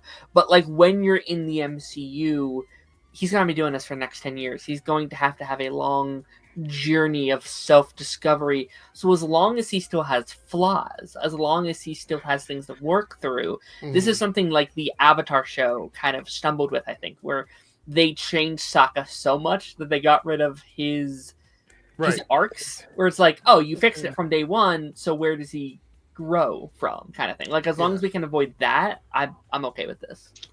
Oh, go ahead. I think I think you can be like sarcastic and quippy without being an asshole. So he can still have that side of Johnny where he's like makes nicknames for like Spider-Man and being kind of like a buddy, kind of like how a friend would like. Yeah, I don't think they're gonna change his quippiness if that's what you're talking about. Yeah, I don't think they're gonna. You can do the quippiness, but you can also come off as an asshole like Chris Evans did. I think they're trying to remove the Playboy aesthetic of Johnny Storm. That's exactly what it is, because coming out of CinemaCon and from what we've heard, he literally went in a scene where they meet up with Reed and Sue tells them about the baby. He makes a joke about them always being late. The quippiness and stuff, it'll still be there. That's quintessential Johnny Storm. But when it came to Chris Evans, I mean, that Johnny had a new female every other scene. And also the fact that they also made the whole like sex scene, with the thing where he's like, how does that work? And, basically I hate to wake up one morning and be shocked that you rock slide. Yeah. Honestly, Johnny Storm has always been a deeper character than that. Like, we're talking about the guy who was willing to, legitimately sacrifice himself. We're talking about the guy that's the best friend to Peter Parker's Spider-Man. Like, he's more than just this guy who just wants to go around and just ogle women. Think about Michael B. Jordan's. Now, granted, they took him more in like the Keenan Lonsdale, Wally West way with just wanting to drive fast cars, but I think they're doing more of that, but taking out like the super edginess. Like Michael B. Jordan's Johnny Storm, he wasn't just flirting with a whole bunch of chicks. Honestly, we didn't see him with nobody else except for quintessential team and his dad. Yeah, but he had the quips. He was a jerk to Ben, and the thing about that is he wasn't even around Ben a lot. He was just an asshole. But he knew when to turn it off. But that was just him. Apparently not his powers. I think we're gonna get a balance of that with this Johnny, especially since this Johnny has powers for a while. It's not an origin story, so maybe he's learned how to mellow out a little bit. Plus, he's finding out that he's becoming an uncle. Right. So he has to be more of a which is very different from the other iterations we've had of Johnny Storm. It makes him different in that. Also, I heard a interesting theory, and somebody this creator on TikTok and YouTube called Sammy J Reacts. He pointed out the fact that in a lot of like the promotional material for this film and like screen screen caps from the film, screenshots from the film or whatever, you can see majority of the Fantastic Four members, with the exception of Ben, because he is massive, they're wearing a device on their wrist.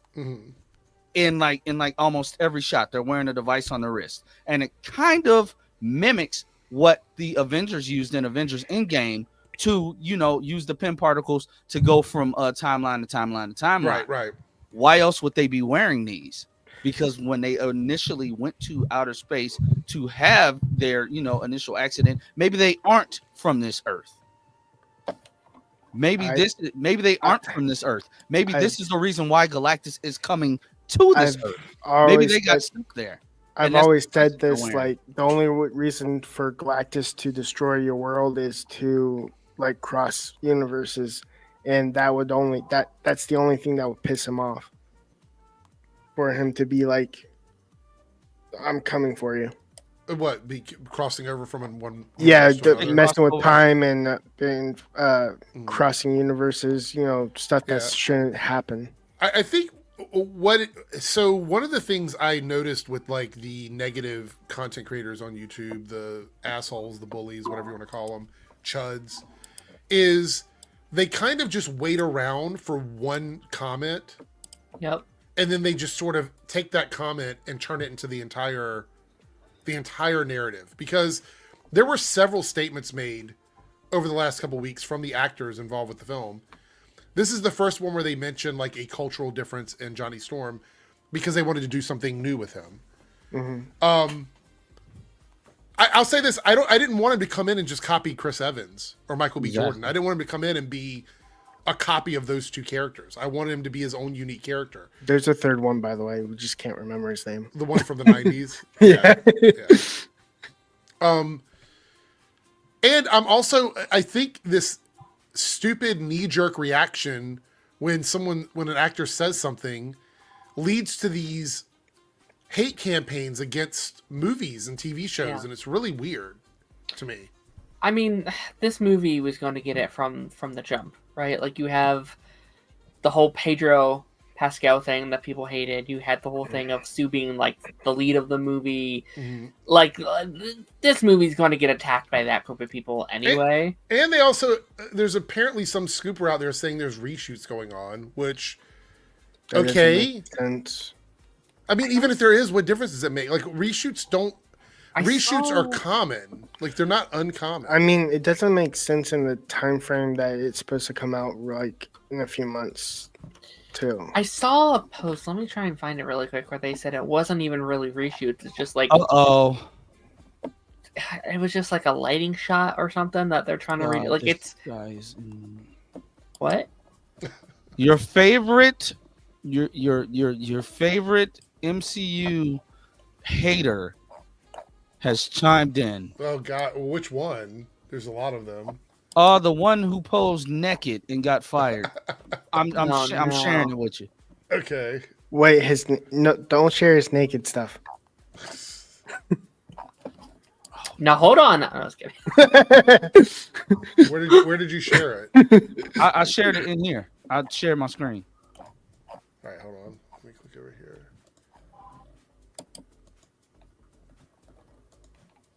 By the way, I'm going to say this again, StreamYard. Stop making it so we have to take down a screen to share a screen. It's really annoying. Yeah.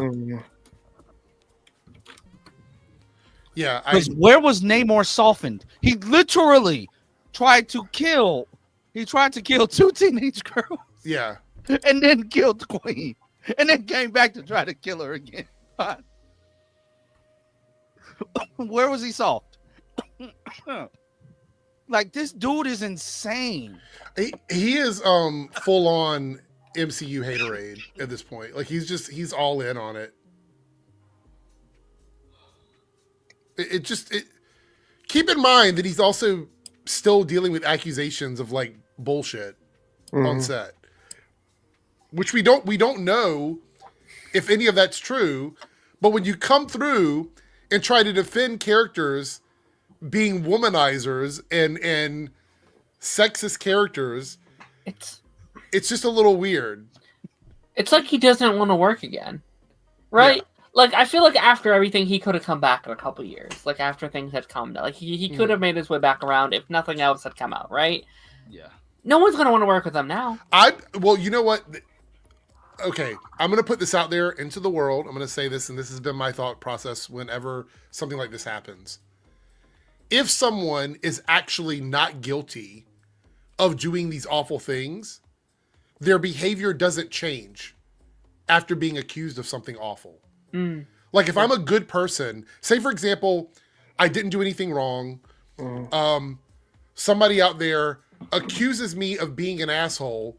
I'm not going to then start being an asshole because they accuse me of being an asshole, because that just shows that they're probably right about what they said about me. Okay. So the switch up on Beau DeMayo is weird. Yeah. He was a hype guy for Marvel. He loved working with Marvel. He loved X-Men 97. He talked passionately about all this. Then, when he was no longer, working for them, all of a sudden, everything is criticism. Yeah.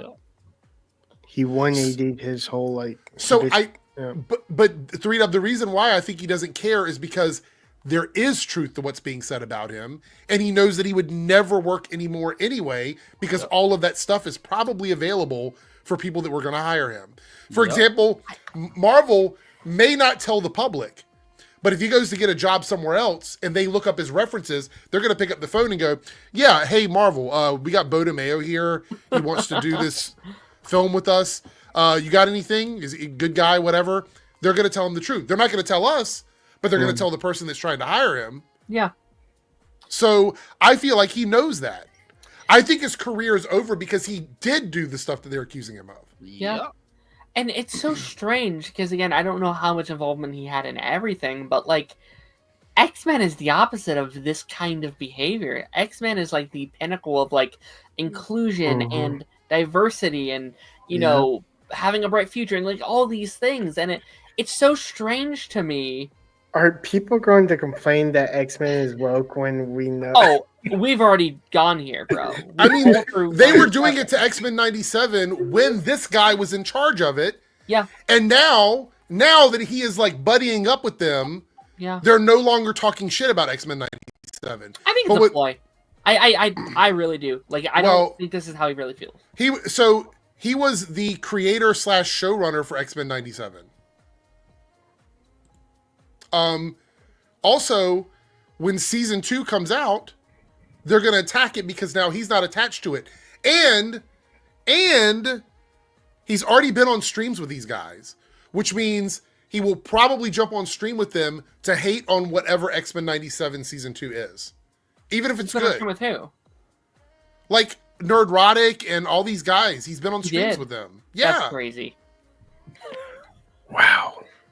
Yeah, so I mean, like, they're going to invite him on again, and he's going to validate all of the stuff they're saying because he was actually somebody that worked for Marvel.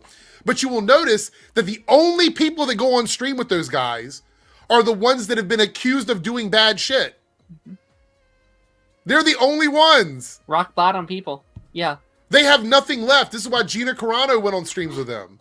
Somebody said you're a sexual harasser. Oh, these comments are not nice to this guy. Oh, gotcha. Anyway.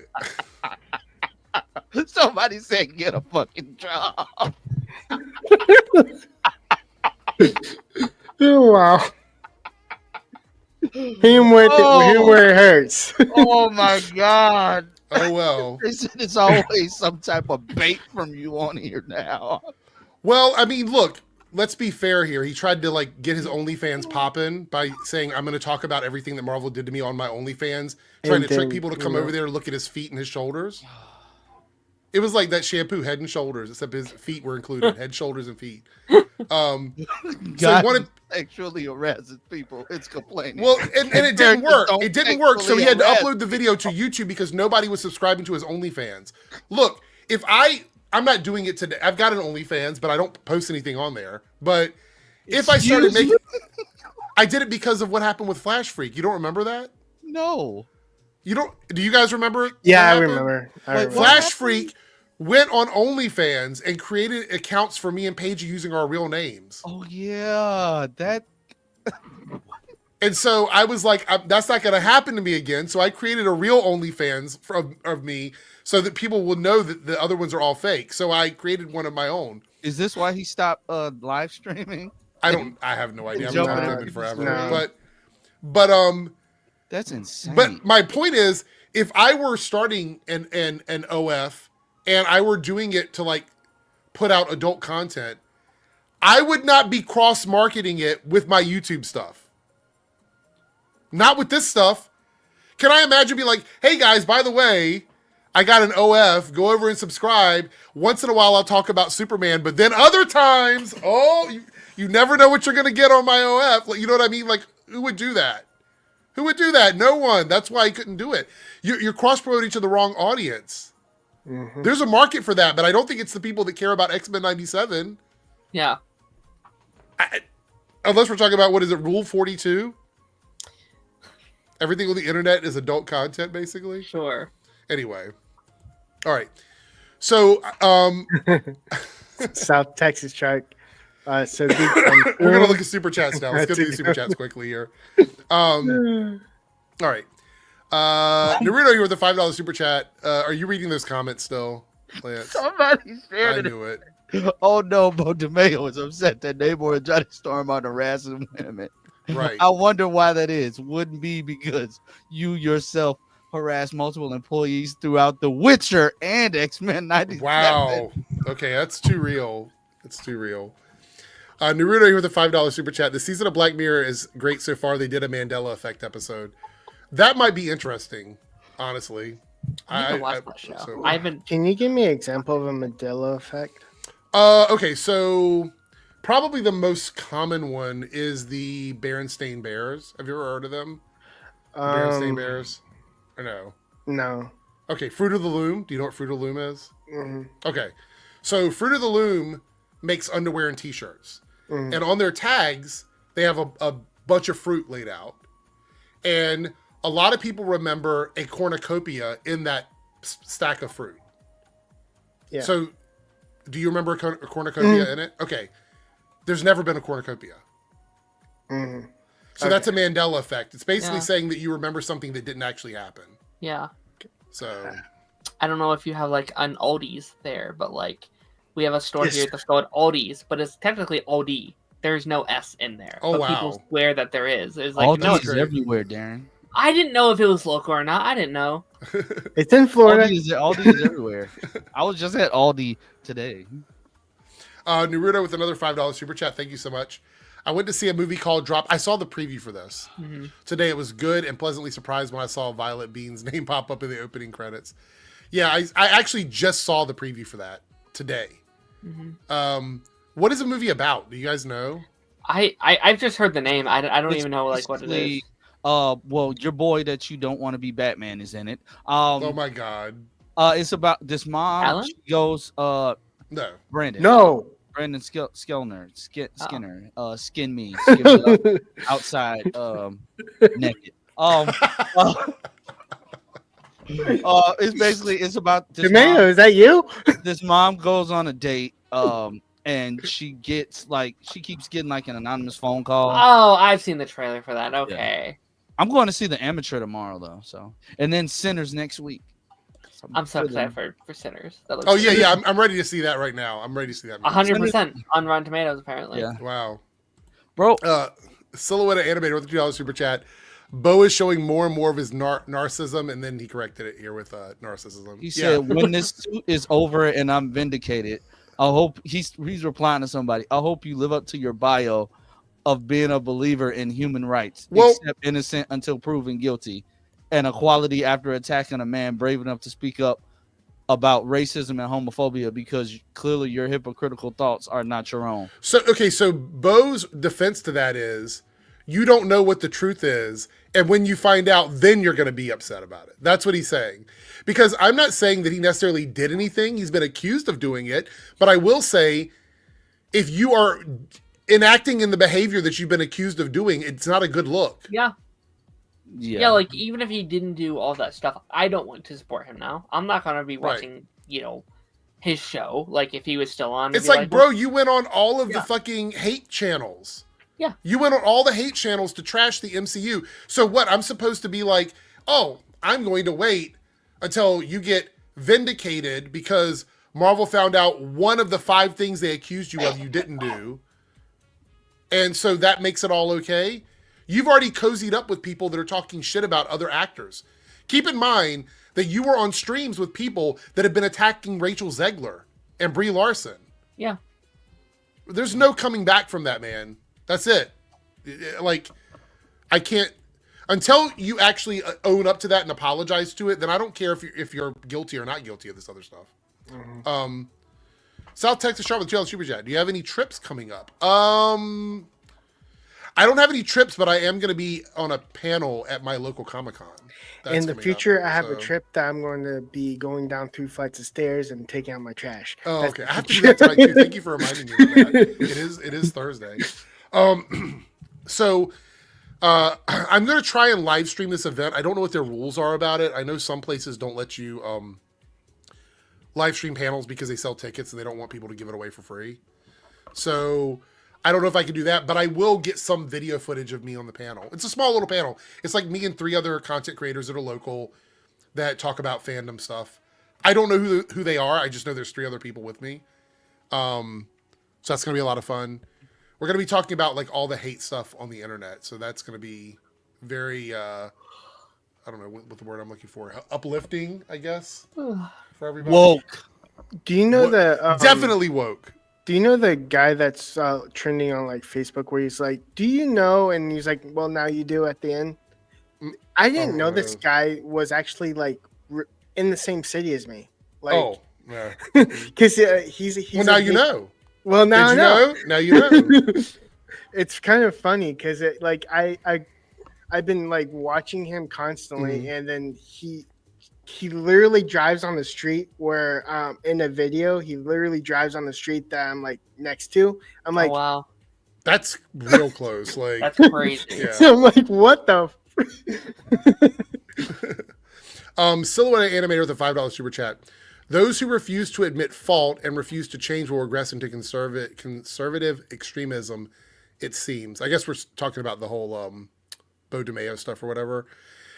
It's only because so my theory on this is the barrier to entry for people who hate is so low.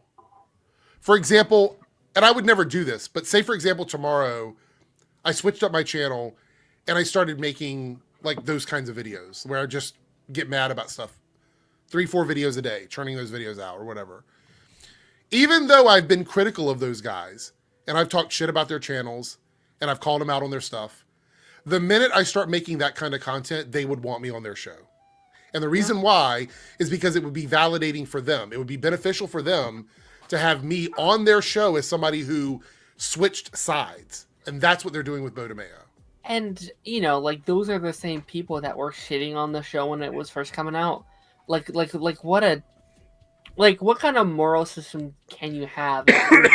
You're contributing to the same people that were shitting on the thing that you created. Like, right. That seems like it's so weird. I mean, it's almost like that his standards are so low that he's not trying to even like, why should I feel sorry for him when he's already expressed to me that he doesn't care what I think about him? You know what I mean?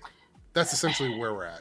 And you're like so right too, because like there are so many channels he could have gone on. Like I bet, you know, just for like example, you would have probably loved. I would have loved, like when that happened, I would have loved to have had him on either the Debunks or the Reloaded channel just to have a stream with them and talk about like what happened and really get down to it. But instead, he went for sensationalism. Yeah, that's the direction he went. Yeah, he could have gone. There's so many different outlets and channels he could have been like, hey, this is my side of the story. This is what happened from my POV, and done it in a way that's respectful to the fans, obviously, but also to the people, you know, like against the people that were saying all this nasty shit. Like, you're 100% right. Yeah. All right, we got a few more super chats here. This is for Lance. I'll have to cash app him. $2. So, Geek Drums, goon or not to goon? To goon. Of course. You can actually give super chats now to Lance. Oh, that's right, Lance. I can do that. I was gonna say I couldn't do that before, but now I can. I'll drop a super sticker on one of his videos. He'll just log in. It'll be like a little character making a funny face or something. Lone with a $5 super chat. If anyone is loud and obnoxious now about the woke, it's Tyrone Magnus. 2 million subs. It's sad. I see him in the feed a lot. At least real rejects haven't changed. Well, there's good news, because I keep up with this shit quite a lot, as you guys know, on my Debunks channel.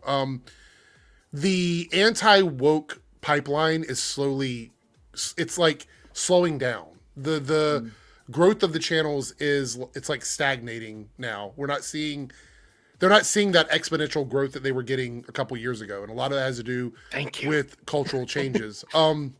So the people that have been watching these channels for like 8 years are tired. They feel like they put in all the work. Yeah. They got their guy elected. They got all these companies to go away from DEI. They feel like they achieved victory. So it's slowed down a lot. But people like Tyrone Magnus, Nerdrotic, Critical Drinker, Geeks and Gamers, these large channels, they can continue to do what they're doing because they already have enough subscribers. So I feel like it's somewhat of a benefit for us as a community that we might see less and less of that toxicity from newer channels, which I think is important. Because I don't think there's not a lot that we can do about the larger channels. Like, to be quite honest, I've talked about this in a lot of detail.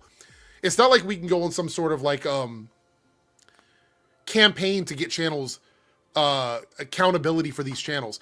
YouTube has a terms of service that they don't enforce, and there's nothing that we can do about that. I've talked about this in great detail. These channels break their terms of service almost every time they make a video, but YouTube won't do anything about it. So what are you doing? It's basically like a suggestion. It's ice cream. Oh. South Texas Sharp with a $2 super chat. Since Paige's not here, someone say something edgy. Actually, I'm going to give you guys a preview of my new podcast that I'm going to be starting very soon. And anybody that wants to be on it, you can be on it, but I have to warn you. It is a tough podcast. It's going to be one of the... There's no podcast like this on YouTube that I could find. And the reason why is because it is a tough podcast. So I'm going to read to you like what it's going to be before we wrap up the stream. So, Racism. I mean, maybe. Silhouette Anime $2 super chat. 3 words. Hollywood hates whiners. Yeah, that's fair. I would say that's fair. By the way, with that being said, we reached the goal, guys. We hit the super chats, which means we will look at the poll and see what you guys want me to do as the next thing. And we have 2 more super chats, actually. Ooh, another one. Michael DeFonte with a $5 super chat. Anyone watching live or video on demand by clicking on the like thumbs up to this channel, it really... Oh, thank you so much, Michael, for that. $5 to shout out, like, interacting with the video. Yeah, it does. So smaller channels, and I still consider myself to be a smaller channel. YouTube has people with millions, hundreds of millions of subscribers. I consider myself to be a smaller channel. So I consider you to be a big channel and likable. Well, I appreciate the size comparison there. But yeah, so interacting with all of our channels. You got a lot of girth on your channel. There we go. Okay, so you got it, South Texas Shark. There we go. Something edgy. Thank you so much, Michael. Robbie here at the $9.99 super chat. Thank you so much, Robbie, watching the Debunks channel.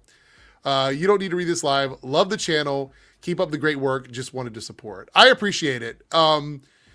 I have a lot of fun, but it's also going through and debunking a lot of the stuff that people are throwing out there that's wrong. And, I felt compelled to do it because I've been watching it unfold for so long. Bless you, by the way. The mute button is over here. I've been watching it go on for so long, and I hadn't said anything, and so I felt compelled to do it, and that's why I decided to start up a second channel. Plus, to be quite fair, we talked about this. YouTube loves newer channels. Oh, speaking of the second channel, your link still doesn't work to click on from Eric's Reloaded to Debunks. That still doesn't work. In the info box? Yeah, in the info box. All right, I'll fix that. Another super chat from Silhouette Animator. Thank you so much. $5. Eric reviews the most extreme. I'm not saying that word. Is your new podcast? I'm not saying that word. Actually, it's a good. Aaron's too young to know what that is. This is a good time to.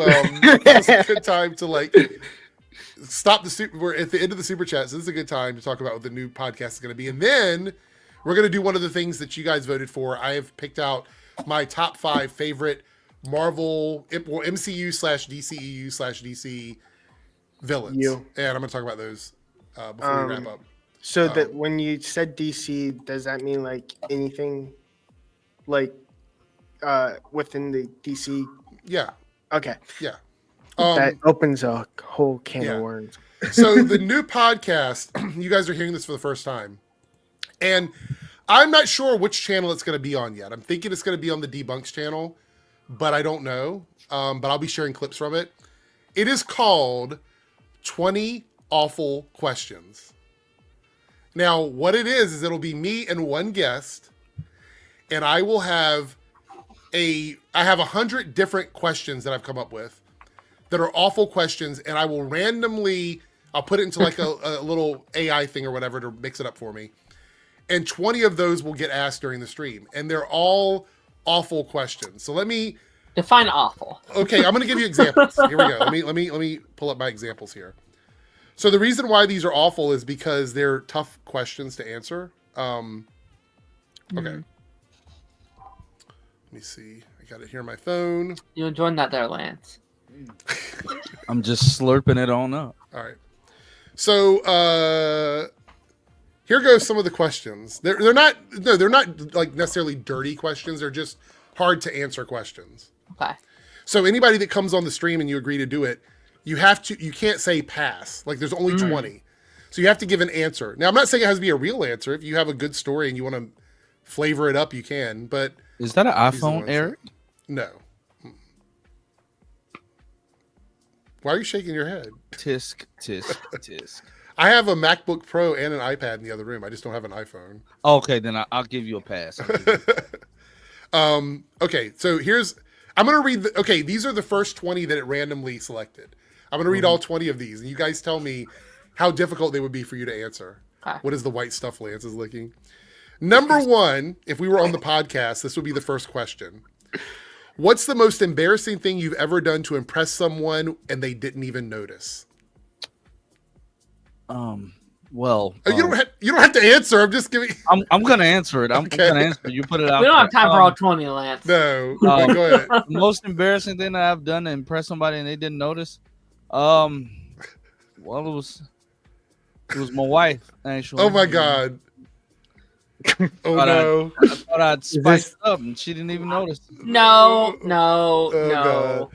All right. Number 2, have you ever lied about a loved one's death to get out of something? Yes. What was it? That's the next part of the question. What was it? It was why am I asking you? Like you're answering these. This is crazy, but go ahead. This is episode 1, ladies and gentlemen. I was lying to get out of a gig that I didn't want to do. And you made up a death? I said my grandma died. Oh my gosh. Both my grandmas died before I existed. Oh my God. What's the grossest thing you've eaten and did you secretly like it? A little turkey ass, and it was actually pretty good. I used to eat paper all the time. Really? I've eaten Murray's, the Murray's hair grease. And you guys are crazy. I used to eat that. My mom thought I was gonna die when she caught me. But by the way, chat, is this fun? Because it's gonna be like this, but it'll be more in depth. Like is this gonna be like a live show? It may be pre-recorded for the first one and then live after that. It's fun to have it live because then the chat can also answer all of these questions. Yeah, yes, that's true. Have you been watching me our new pre-recorded show that we have out?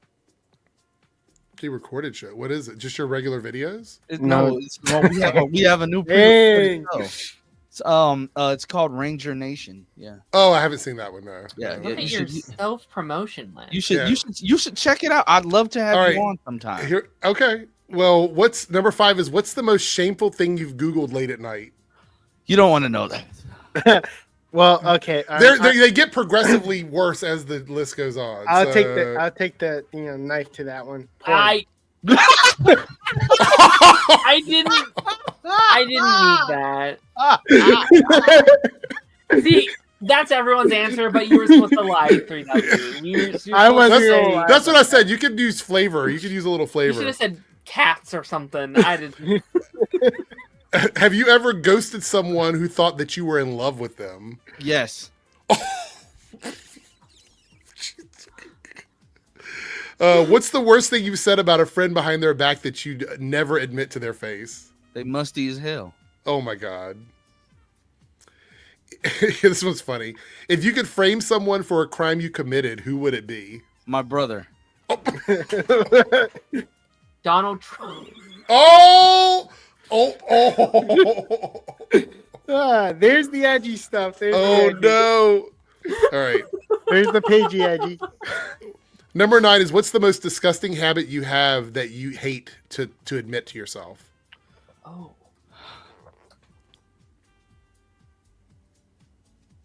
People are thinking about it. It's a tough one. That's a tough one. I don't think I have a disgusting habit. Okay. Number 10 is, have you ever kept a creepy souvenir from someone without them knowing, like a piece of hair or their toothbrush? I have a pair of panties in my nightstand that I pull out and sniff every now and then. Of your significant other? Yes. Oh, thank God. Oh my god. Okay. That's Um, that's a All plot of an anime right there. Oh, what's the God. pettiest reason you've ever ended a relationship over friendship or romantic?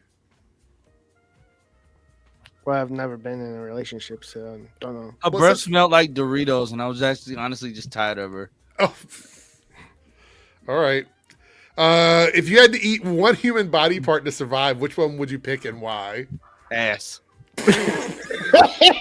Do you have to explain why, or is that pretty self-explanatory? It's the juiciest part. Oh my The god. fingers. You know, Paigey would love that question because you know how he always loves to talk about that kind of shit. Oh my gosh. What's the most humiliating thing you've begged someone for? No, Lance, don't you freaking Okay, dare. we're gonna skip over that one. Don't you dare. Have you ever secretly wished something terrible would happen to someone just to see them suffer a little? I mean, Yes. all the I kind of wrote it on Tyrone Magnus. And the worst part about this is deleted the it. next part of the question is, and who was it? That's the next Well, part. An ex friend right now. It was Tyrone Magnus, and I wrote on his page. I hope he gets hit by a bus. But oh wow, okay, that's I feel like I'm not interesting enough for this game. well, these are just example questions. Yeah. What's the worst lie you've told to seem cooler than you actually are? What's the worst lie? Yeah, like what have you said to make yourself seem cooler that wasn't true? Everybody's thinking because everybody's done this at one point or another. Fake in their life. girlfriend for sure. Okay. All right. Yeah. Yeah. This is a good one. Okay. If you could swap bodies with someone you hate, what would you do to ruin their life, and who is it? Cut off his. No, I'm just kidding. Oh! Jesus. Who is it? Elon Musk getting rid of all his money. Right, that's a good one. That's a good one. Donald Trump, and actually having him caught on video grabbing a woman by the. No. No. All right. All right. What's the most awkward thing you've accidentally said during an intimate moment? Lance, I know you got something. Leg Anything? cramp. Oh, Jesus. Have you ever stolen something from a friend or family member and never told them about it? If so, what was it? They know. I'm not a thief. So Oh, okay. Last two. What's it the was most more like I'm Yeah. borrowing this. and then you Yeah. never gave it back. Yeah. What's the most disturbing thought you've had that you'd never admit out loud until now? What's the question again? What's the most disturbing thought that you've had that you'd never admit out loud until now? The dick thing. All right. And the I really last hate one that of this guy. example list that turned into more of like a conversation. If you could anonymously ruin one person's day to day, who would it be and how would you do it? Which is sort of like the body thing as well. Like you'd probably do the same thing. You'd ruin Elon Musk's fortune or whatever. Robbie says it's a great game. Where'd you get the questions? I actually went through and wrote a few of them and then had a friend of mine go through and help. And then we just put it into like, I don't remember what AI program it was, and mixed them up and said, here's 100 one, just give me 20 of them. And that's what we did. So anyway. Oh, Silhouette Animator with a $5 super chat says, awful question number 17. If you were Griffin from Berserk, how far would you go to achieve your dream? I haven't seen that show, so. Me either. I've seen it. I'm just trying to remember who's Griffith. I don't know how far I would go. That's a tough one. All right, so we're at the 2 hour mark, so we're going to do a quick run through my list of villains. So let me pull up my list here. All right. No particular order. These are my favorite villains from Marvel, DC, live action, animated, whatever. It's all that. This is also something that you guys voted on in the poll. So this is another one of your options done. Number one for me, and this is a character we're going to be seeing again very soon, not as a villain, is Ghost from Ant-Man and the Wasp. That's one of my favorite characters. Favorite Really? villains in MCU. Yeah. I just love her powers. I think she's got cool powers, and she's got a really cool costume. And I actually want to see how her life has changed since the events of Ant-Man and the Wasp. I'm kind of curious about that. So what we'll do is we can go in like clockwise, which means 3W. You can go next if you want, if you have one. Yep, I have one. I'm going in order from best to worst. Okay. So my first one, can you guess? Can anyone guess? It's very obvious. Lex Luthor? Michael Rosenbaum, Lex Luthor? You guessed it. Only one guess. Lex from Smallville, yes. All right. Darren, you got any? I'm gonna go Purple Man from Jessica Jones. Just that's a good one. David Tennant, just like masterful performance, just all around. It's a really, really good one. one. I think I talked about this like a couple weeks ago, but like I love the idea of exploring this dynamic of like, are you a good person if no one is telling you have to be? Like I think that element of it is so fascinating because there's no one holding you accountable when you have that level of power. So like and like I think that's such like a like after I binged the first season recently, like that's a thought I kept thinking about. I kept thinking about like, would I still be good if no one if I could just do whatever the heck I wanted? Like, I think it's villains like that really make you think about when they make the choice, the conscious choice when they have another option. Yeah. Lance, do you have any favorite villains? Tobias Well. Oh, that's a good choice. Which season though? Because he got a little weird there towards the end. Season 1 through 3. Okay. Season 1. So not season 4 Tobias Well. Season 4 was a little too campy for my liking, but they found a way to make a obscure villain work in modern day. And I mean, of course they went the what's another villain that's like, comically bigger. Like they went the way that they did with like Chester P. Runk. They didn't make him. Oh, got you. So like Kingpin or something like that. Like Kingpin. They didn't make him. They didn't make him huge, but his personality and the control he had over everything is what made him bigger. Right. He was a larger than life person that was controlling everything from the shadows. I thought it was cool how many people thought he was dead. How he's like just this super old villain who can't age. Right. And he's just like how many times did he take Jefferson down over the years? Like, that's insane. And the chocolate covered Incredibles is just the best line out of the entire Arrowverse. Okay, so for me, the next one, this is going to be controversial, but I actually think he did a really good job in the movie. And we talked about this movie earlier, 3Dub, before everybody else arrived. General Zod from Man of Steel. Is that controversial? I don't know. He's diabolical. I actually like him in that role. I like the actor in that role.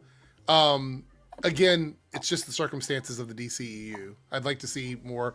I actually thought he was good in the Flash movie, but it is what it is. So that's my number 2. What about you, 3Dub? What's your next one?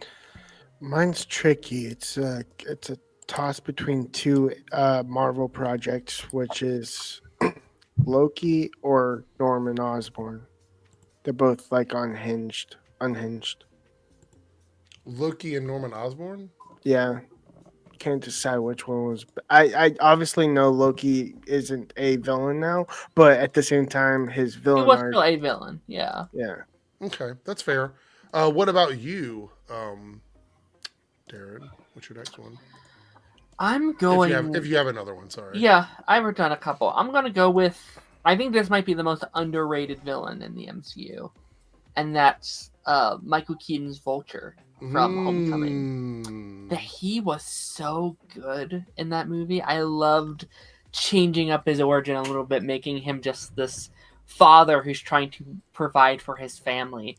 That scene when he Peter knocks on the door and he opens the door and he sees a Vulture, and that car ride of you go inside, honey. I'm gonna have a little. That's one of the most tense and best villain reveals.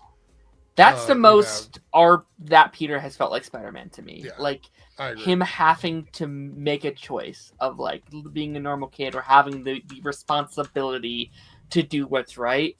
So good, so amazing. What about you, Lance? You have another one?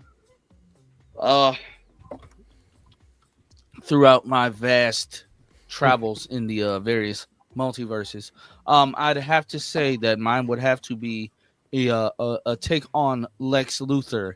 I'm gonna pull from 3Dub, and I'm gonna say Michael Cutlass from Superman and Lois. I'm not gonna agree with 3Dub. Okay. Did he just leave? Yeah, he didn't like your Michael Cullets. Yeah, he bounced, but I don't know if it was on purpose or not. He probably hit the wrong button. Yeah, he's back. There he is. Wrong button? Pull the lever, Crunk! Wrong lever! They're like, where'd you go? Everyone's all staticky, so I reloaded my. Oh, gotcha. Oh, hasn't helped. Right. Yeah, let's do this. But all right. But yeah, I'd say Michael Cutlass, Lex Luthor. It was a different take. It's a Lex that was not a genius. It's a Lex that just got by off brute strength, and he wasn't that strong. I don't know if Werewolf by Night would be considered a villain. Yeah, no, I wouldn't consider him a villain. Like it just got by on like you made somebody your chair. Like that scene alone sold me on his legs. Like I loved his legs. All right. Walking in a tornado is like peak psychopath. Like just to yell at a woman. I've always wondered if you can make someone a chair, why did you get your ass kicked by Superman who had no powers? That's a good question. I don't know. Okay, so number 3 for me. Again, I think all my choices are going to be quite controversial. I guess, is Wenwu from Shang-Chi. Oh, that's a good choice. Oh, the real Mandarin. Yes. That version of the character is really good. And I loved his battle at the end with Shang-Chi. So, excuse me. So, I think his story was also one of the most interesting ones out of all the villains that we've had over the years. Particularly because of the love story that we had through history and everything. So that's just my personal choice for number 3. 3Dub, do you have a third one? I wanted to say something from Smallville, but I'm going to skip that and say Scarlet Witch. Oh, Multiverse of Madness. Yep. I really like her as a villain. Okay. Darren, do you have another option? Yeah, I'm trying to think a lot of out of the box answers I normally wouldn't talk about in terms of villains. I'm going with Doom Patrol's Alan Tudyk as Mr. Nobody in season 1. Oh, that is that's a villain I don't talk about a lot, but he was such a fantastic villain. He was so threatening. The way they were able to do the wall breaking, this very meta character. Alan Tudyk is an absolute legend, in right. everything he does, and he's really making his name over at DC now. He started over at Disney for so many years, but now he's in Creatures and Superman and Doom Patrol and all these Harley Quinn as well, right? So it's he's fantastic. Lance, do you have a third one? I'm gonna pull young Darren McClymonds over there did. I'm gonna say Brother Blood from Titans. Oh, whoa! Okay. One that actor was fun. What is his name? I cannot think of his name to save my life. The actor is phenomenal. He plays great villains regardless. He was Klaus in the Vampire Diaries. He the way he plays villains is he nails it every time. And I thought you were going to say Lex Luthor from Titans. Yeah, no, he died so fast. Joseph Morgan. Okay. He's just one of the goats. He's one of the goats. Thanks, Jose. He's just one of the goats. And even though the way his character may have ended in that season was pure ass. His portrayal he deserved better. He deserved way better because he put everything into that character, especially during COVID. He put everything in it. Yeah. By the way, Silhouette Animator, I see your super chats. I didn't forget about them. We'll answer them at the very end of this because we're almost through this. All right, number 4 for me. Hot take again.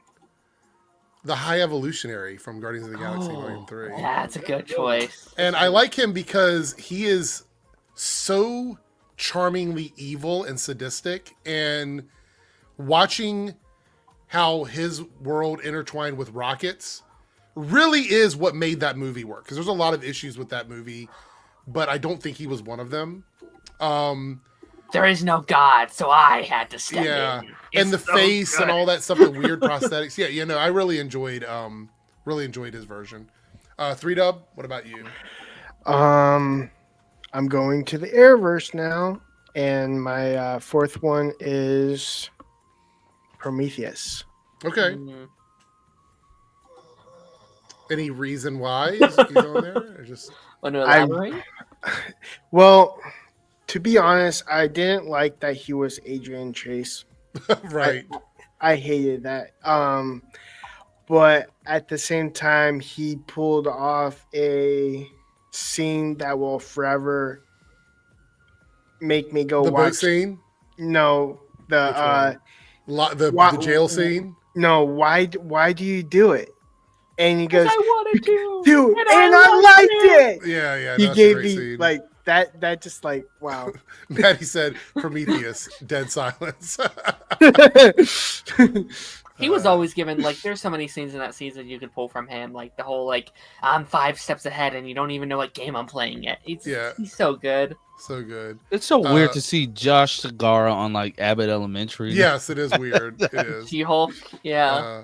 Darren, what is your fourth choice if you have one? I'm also going to the Arrowverse, and I didn't know which one to choose. Like, obviously, I talk about, like, a lot of the main Flash ones a lot. You guys may mention them already, but, like, Thawne and Zoom and all those guys.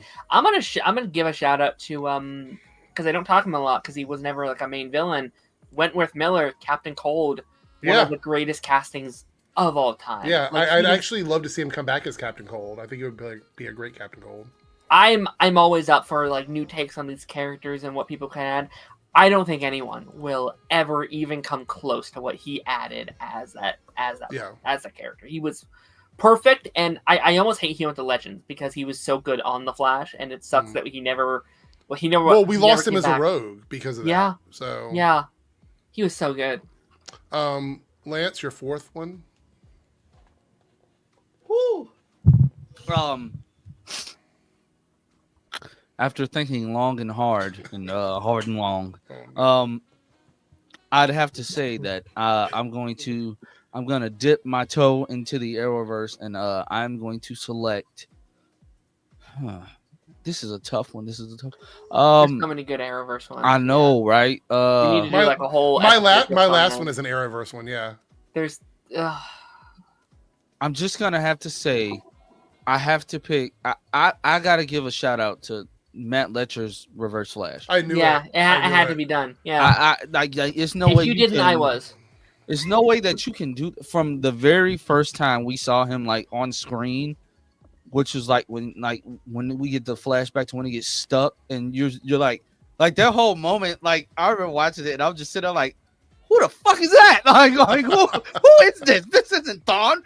I'm like, who is this? Then we learn what happens. So we're thinking like, oh dang, we're never gonna get him again. Comes back in season 2 over and over, coming back over and over, and we finally get to see him flesh it out. And then in season 9, to my pure amazement, Eric Wallace pulled off one of the greatest. That was one of the best things that Eric Wallace did. Like with Matt Letcher, and Matt Letcher let us know like I can play this character. Like I can give him more depth. Yeah, you've gotten Tom Cavanaugh. He's done what he's done with the character. But this is my version. Well, that's Eobard, not Wellsabard. I consider there to be two different characters. Yeah, they technically they're two different timeline variants. So I'm like we saw him play the evil Thawne, and then all of a sudden we saw him play a more kind-hearted, memory erased Thawne.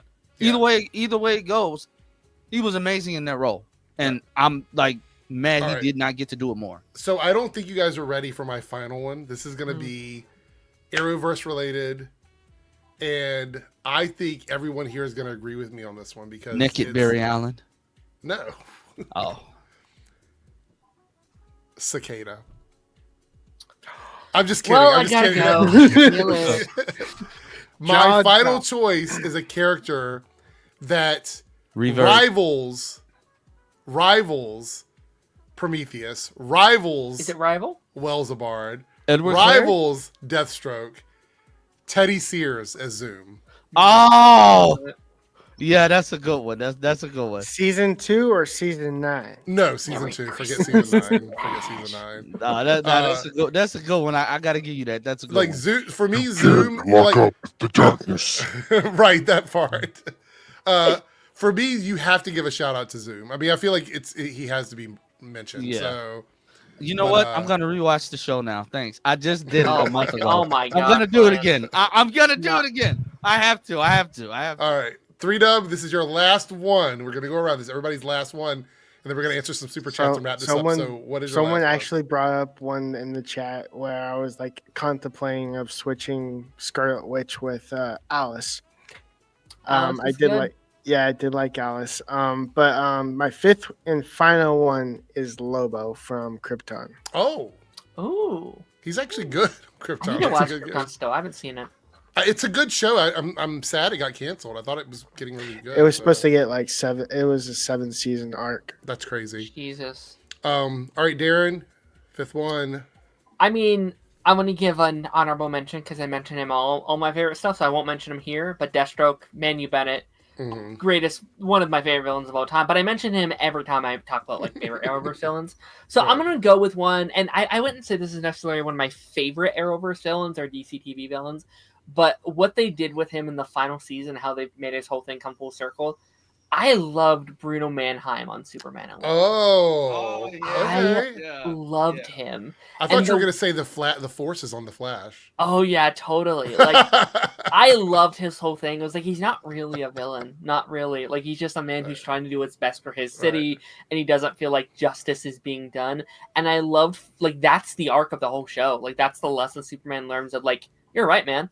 Like I wasn't doing enough. I was saving people, but I wasn't actually making a real difference, and that impacted. He had a the entire great show. story arc, like Yeah. from introduction to ending. So He was insanely good, and the fact that like that wasn't supposed to be the final season, and the fact they made that whole thing come full circle, chef's kiss, fantastic, amazing. all right, Lance, you get to wrap this up. So who is your Oh, no. final favorite villain?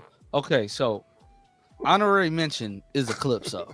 Okay. Eclipso is Oh, honorary yeah, mention. that's one of my favorite villains. He was a racist. piece of Season shit. season two, Stargirl Lance, shout out. Wait, Lance. Why you picked two racist villains? You picked two of them. Next thing he's gonna pick the villain from Peacemaker season 1. Who was the other? Who was the other racist villain? Tobias Whale, bro. Oh yeah. He's the worst. But, well, and this is a twofer. Cameron Monaghan from Gotham, Jerome and Jeremiah Valeska. Okay. Goated. When they did the face cut off storyline, do you know I was bouncing around my apartment. I was happy as hell. Like, Do you know what drew me into Jerome is the fact that he changed rephrase his- that. Rephrase that, please. You know what? Oh no, Dr- Cecile was a great villain. No, You know, no lies told. You know what hooked me onto Jerome as a character is the fact that he changed his demeanor in the in his interrogation where he's just like went full on nuts and started laughing. That made me like, okay, I like this guy. I'm mad they spoiled that in the trailer preview for the next episode. I Like, didn't watch it, Why so would you you show know. us that? Maddie's calling out and speaking truth to power. I have nothing against Darren. Like Darren is like the son I Bloodwork. never had. Bloodwork was another good one. We only do 5. Bloodwork. Oh, all the Agents of S.H.I.E.L.D. villains too. Oh, Ward. Wait, Ward I was so forgot. good. I forgot Ward turned evil. Ghost Rider started out technically as a villain. Oh my gosh. Well, Ghost Rider Alex. was a villain. To Why the did Ward turn evil faces. again? I forgot. Because he was He a was secret. He Hydra. was a secret Hydra person. He was a Hydra. It was like the greatest. Oh, twist in Kingpin! But television nobody history. mentioned Fisk either. Yeah, I so thought many. about it. Well, Darren made a good point that Cottonmouth. it just depends on what brings Fisk into the Bushmaster. scenario. Like Bushmaster. Darren made a good point with Fisk about like certain stories. He wasn't like the greatest villain, but when he's like in Daredevil, he's the greatest villain. Yeah. Mm. Ooh, All right. Sophia. Oh my god! Sapphire. All right, Yeah. Silhouette Animator. We got some super chats. Let's get through these, and then we're gonna wrap it up for the night and see what everybody picked on the poll there. $5 super chat. Best villain: Loki, MCU, or Vandal Savage, Young Justice? If we had to pick. Fun between those fact: two. Dean Cain was Vandal Savage in Smallville. Oh, Loki for sure. I would say Loki. Yeah. I'd say Vandal Savage from the Arrowverse. Oh, oops. Okay. $2 super chat. Gunn needs to take influence from Young Justice's Vandal. I mean, if they're going to use it, that would be fine with me. They can take a lot from Young Justice. Like, you could literally... Okay, look, real talk. You could just take the stories from Young Justice and make them live action. That And I think, like, he said from the very jump, like, his biggest inspirations were Justice League, the animated show, and Young Justice. And you see that. Like, I think you see that from the... Not to get on a whole tangent, but, like, you're starting with an already established universe. That's Young Justice. Yeah. You're jumping in, and we're like 10, 15 years into everybody's story. I would like to see a iteration told, whether it's animation or live action, of Cicada as the DC Comics version, not the Arrowverse version. Yeah. I don't. That one put such a bad taste in my mouth. I don't know if I want to see that character ever. It's no way to flush out Cicada though. Like he was a he was a metahuman murderer. He was a couple issue. Wasn't even that. It was a cult. He would have been great for like he was an a cult leader arc. Yeah, he was a cult leader that I think he or Savitar. I have the book. He was just a cult leader. I'll be honest. The Cicada thing felt like they were trying to recapture the magic of season 2 by creating mystery, and it just fell through like completely. Go ahead, Darren. Sorry. Yeah, no, like I'm gonna go on a tangent here for a second, but like okay. I there's so many of these villains I would have loved to have seen in the Eric Wallace like template of characters, and I think Cicada as like half a season, you really focus on the scariness of him in an 8-episode little thing. Great. Killer Frost, same thing. Like she would have been great for like 8 episodes. Stuff like that would have been really cool. And certain things felt like out of place, like having Killer Frost be Killer Frost again, like that was that. I made it one of my biggest videos ever on my channel was like trying to like piece together that storyline into a way that makes sense, because it just didn't. After 3 seasons, it was the one of the most convoluted storylines in all of the Flash. Now you have a problem with her. What about the? No. I mean, like I made 3 different videos over the course of the show. Where I talked about how Killer Frost annoyed me. I was like talking about the fact that like it took like her character development was already finished by season 6, and then you make her a villain again. Yeah. Well, I mean, to be fair, the last thing they did with her was the dumbest thing. So like make her into that thingamajiggy. A completely different character. Yeah, I was not down with that. Lone Wolf, a $5 super chat. My list: Grant Ward. Okay, shout out Agents of S.H.I.E.L.D. Killmonger, another good one. Fantastic. Thanos. Okay. I thought about Winwu. Green Goblin. I'm assuming you mean the one from the Spider-Man movies. Doc Ock from the second film. Loki. Okay, this is a big list. Or the third film. Could be. Reverse Flash and Prometheus. Those are all good choices. Silhouette Animator with the Chelsea super chat. Worst villain, Brutus from Naomi. Almost everything from Naomi was bad. I mean, what a missed opportunity. But by the way, I will say, not that I think she would have done the same thing with the New Gods, but basically she got that show instead of New Gods, and I don't know why. It was Ava DuVernay, right? Wasn't that the person that did it? Yep. Like, if that would have been the vibe of New Gods, it probably would have been bad, just to be honest. And don't you have to get up in 2 hours? What's funny is I actually commented with Ava, and she actually liked my tweet. And then after like the second episode, my level of love dropped. It was a strong pilot, but then everything fell off after that. All right. Lone Wolf here with the Jolly Super Chat. More options here. Penguin. Okay, from Gotham. Riddler Jerome from Gotham.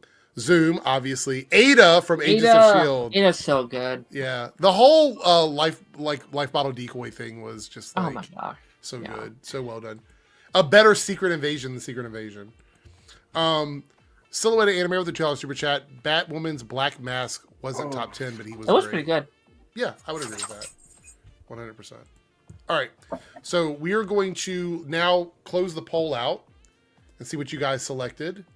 Close the poll out. Close the poll. Closing the poll. Hole in the poll. Jesus. All right.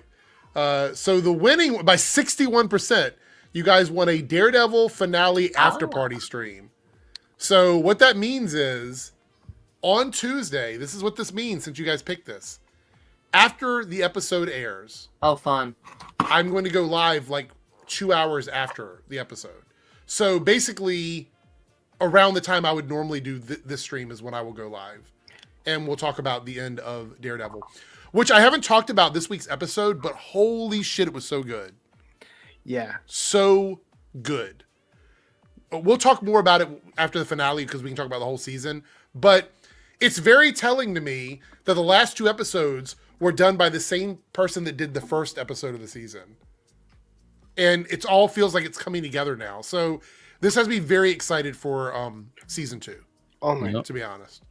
I haven't talked about the Supergirl picture yet because I couldn't find it. I love when they emphasize his powers too. Like he's not just a normal blind person. He has he has more than he has more meta kind of powers to make him be a hero. Which one are we talking about? Are we talking about the photo? I'm talking about the set photo. Okay, not the leak. Okay.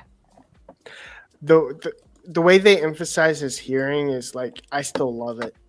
Right. Yeah, no, I agree with you, 3Dub. So this is the only picture I saw. Is this the only one that's out there? There's a couple. Yeah. I still think the cape will be longer in like post credit because you see like behind the scenes photos of the cape being cut off. Like I actually think a lot of times the cape just gets CGI'd on because they have to do stunts and the cape can't. And the wind doesn't work. It doesn't work in their favor. Yeah. Have you seen like the like proper leak as well? Like the concept. I haven't seen any of this yet, so this is the first thing I'm looking at. I shared the one, and I'll share another one here shortly.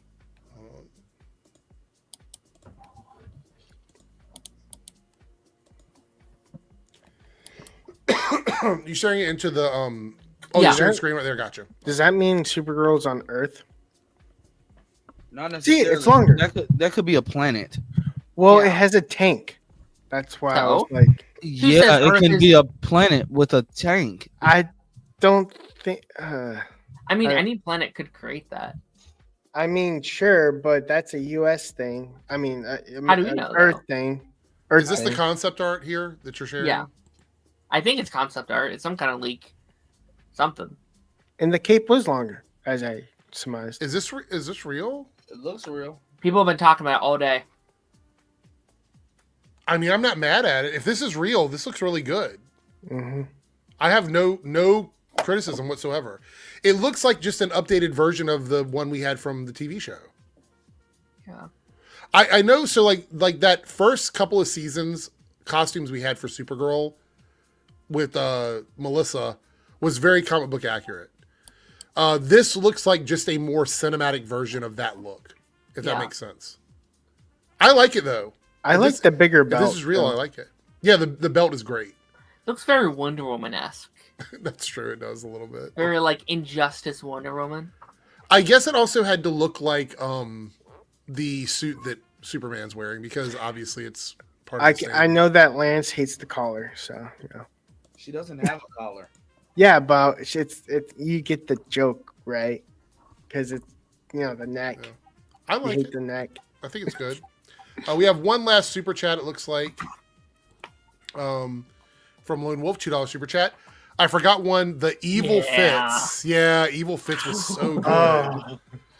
Like okay. So this is going to be my plea to everyone who hasn't watched it yet. If you have not watched Agents of S.H.I.E.L.D., okay, season 1 is a little rough around the edges because it is sort of establishing what the show is. So you have to meet all the characters and get established everybody.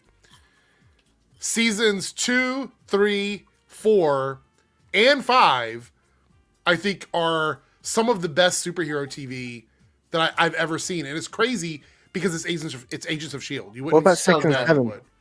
6 and 7 is a little disjointed for me, but it's not Goes bad. off the rails. I love 7. Yeah. 7's my second favorite. I feel like at the end of 5, you get a really good like end cap on the show, and then they go on for another 2 seasons. But it's not bad. I actually think the quote unquote worst season is season 1, but that's only because it's still not bad. It's just not as good as the other seasons, I think. Yeah. But yeah, love all that. Anyway, with that being said, I don't know if you guys were here earlier. Oh, we got another super chat. Staggervore, $4.99 super chat. Thank you for the support, Staggervore. Giving their top 5 best villains. Let's see what they got. Number 1 is Lex Luthor from Superman and Lois. Good. 2, Eobard Thawne, the Matt Lesher version, which is the correct one. Other one's Welzabard. Malcolm Merlin. That's true. I don't know how I forgot about Malcolm Merlin. All of them. The way she died. So good. Penguin from Gotham. And here we go. Tobias Whale is their 5th one. So many good ones. I think what we're going to have to do is, Lance is like he's struggling to stay awake, is what Maddie says. I think what we're going to have to do is we might have to do some sort of like Arrowverse. A bracket. Yes, that's a good idea. That's a good Would be idea. Fun. Yeah, we should do that instead. We'll do one of those soon. I think that'll be a lot of fun. Anyway, if you guys weren't here earlier, I forgot to turn on my virtual cam so we don't have the end screen that we normally have. So we get to do the awkward goodbye tonight when we close everything down. So we'll see how quickly StreamYard closes everything. Anyway, thank you guys so much for coming in. We'll be live again on Monday and apparently Tuesday because you guys voted for that. So we're doing a Daredevil Born Again Season 1 after party. And yes, I will play the theme song. So if you get here early, you will hear the after party theme and song. it will also be after Party Nation. Oh. What's that? Oh.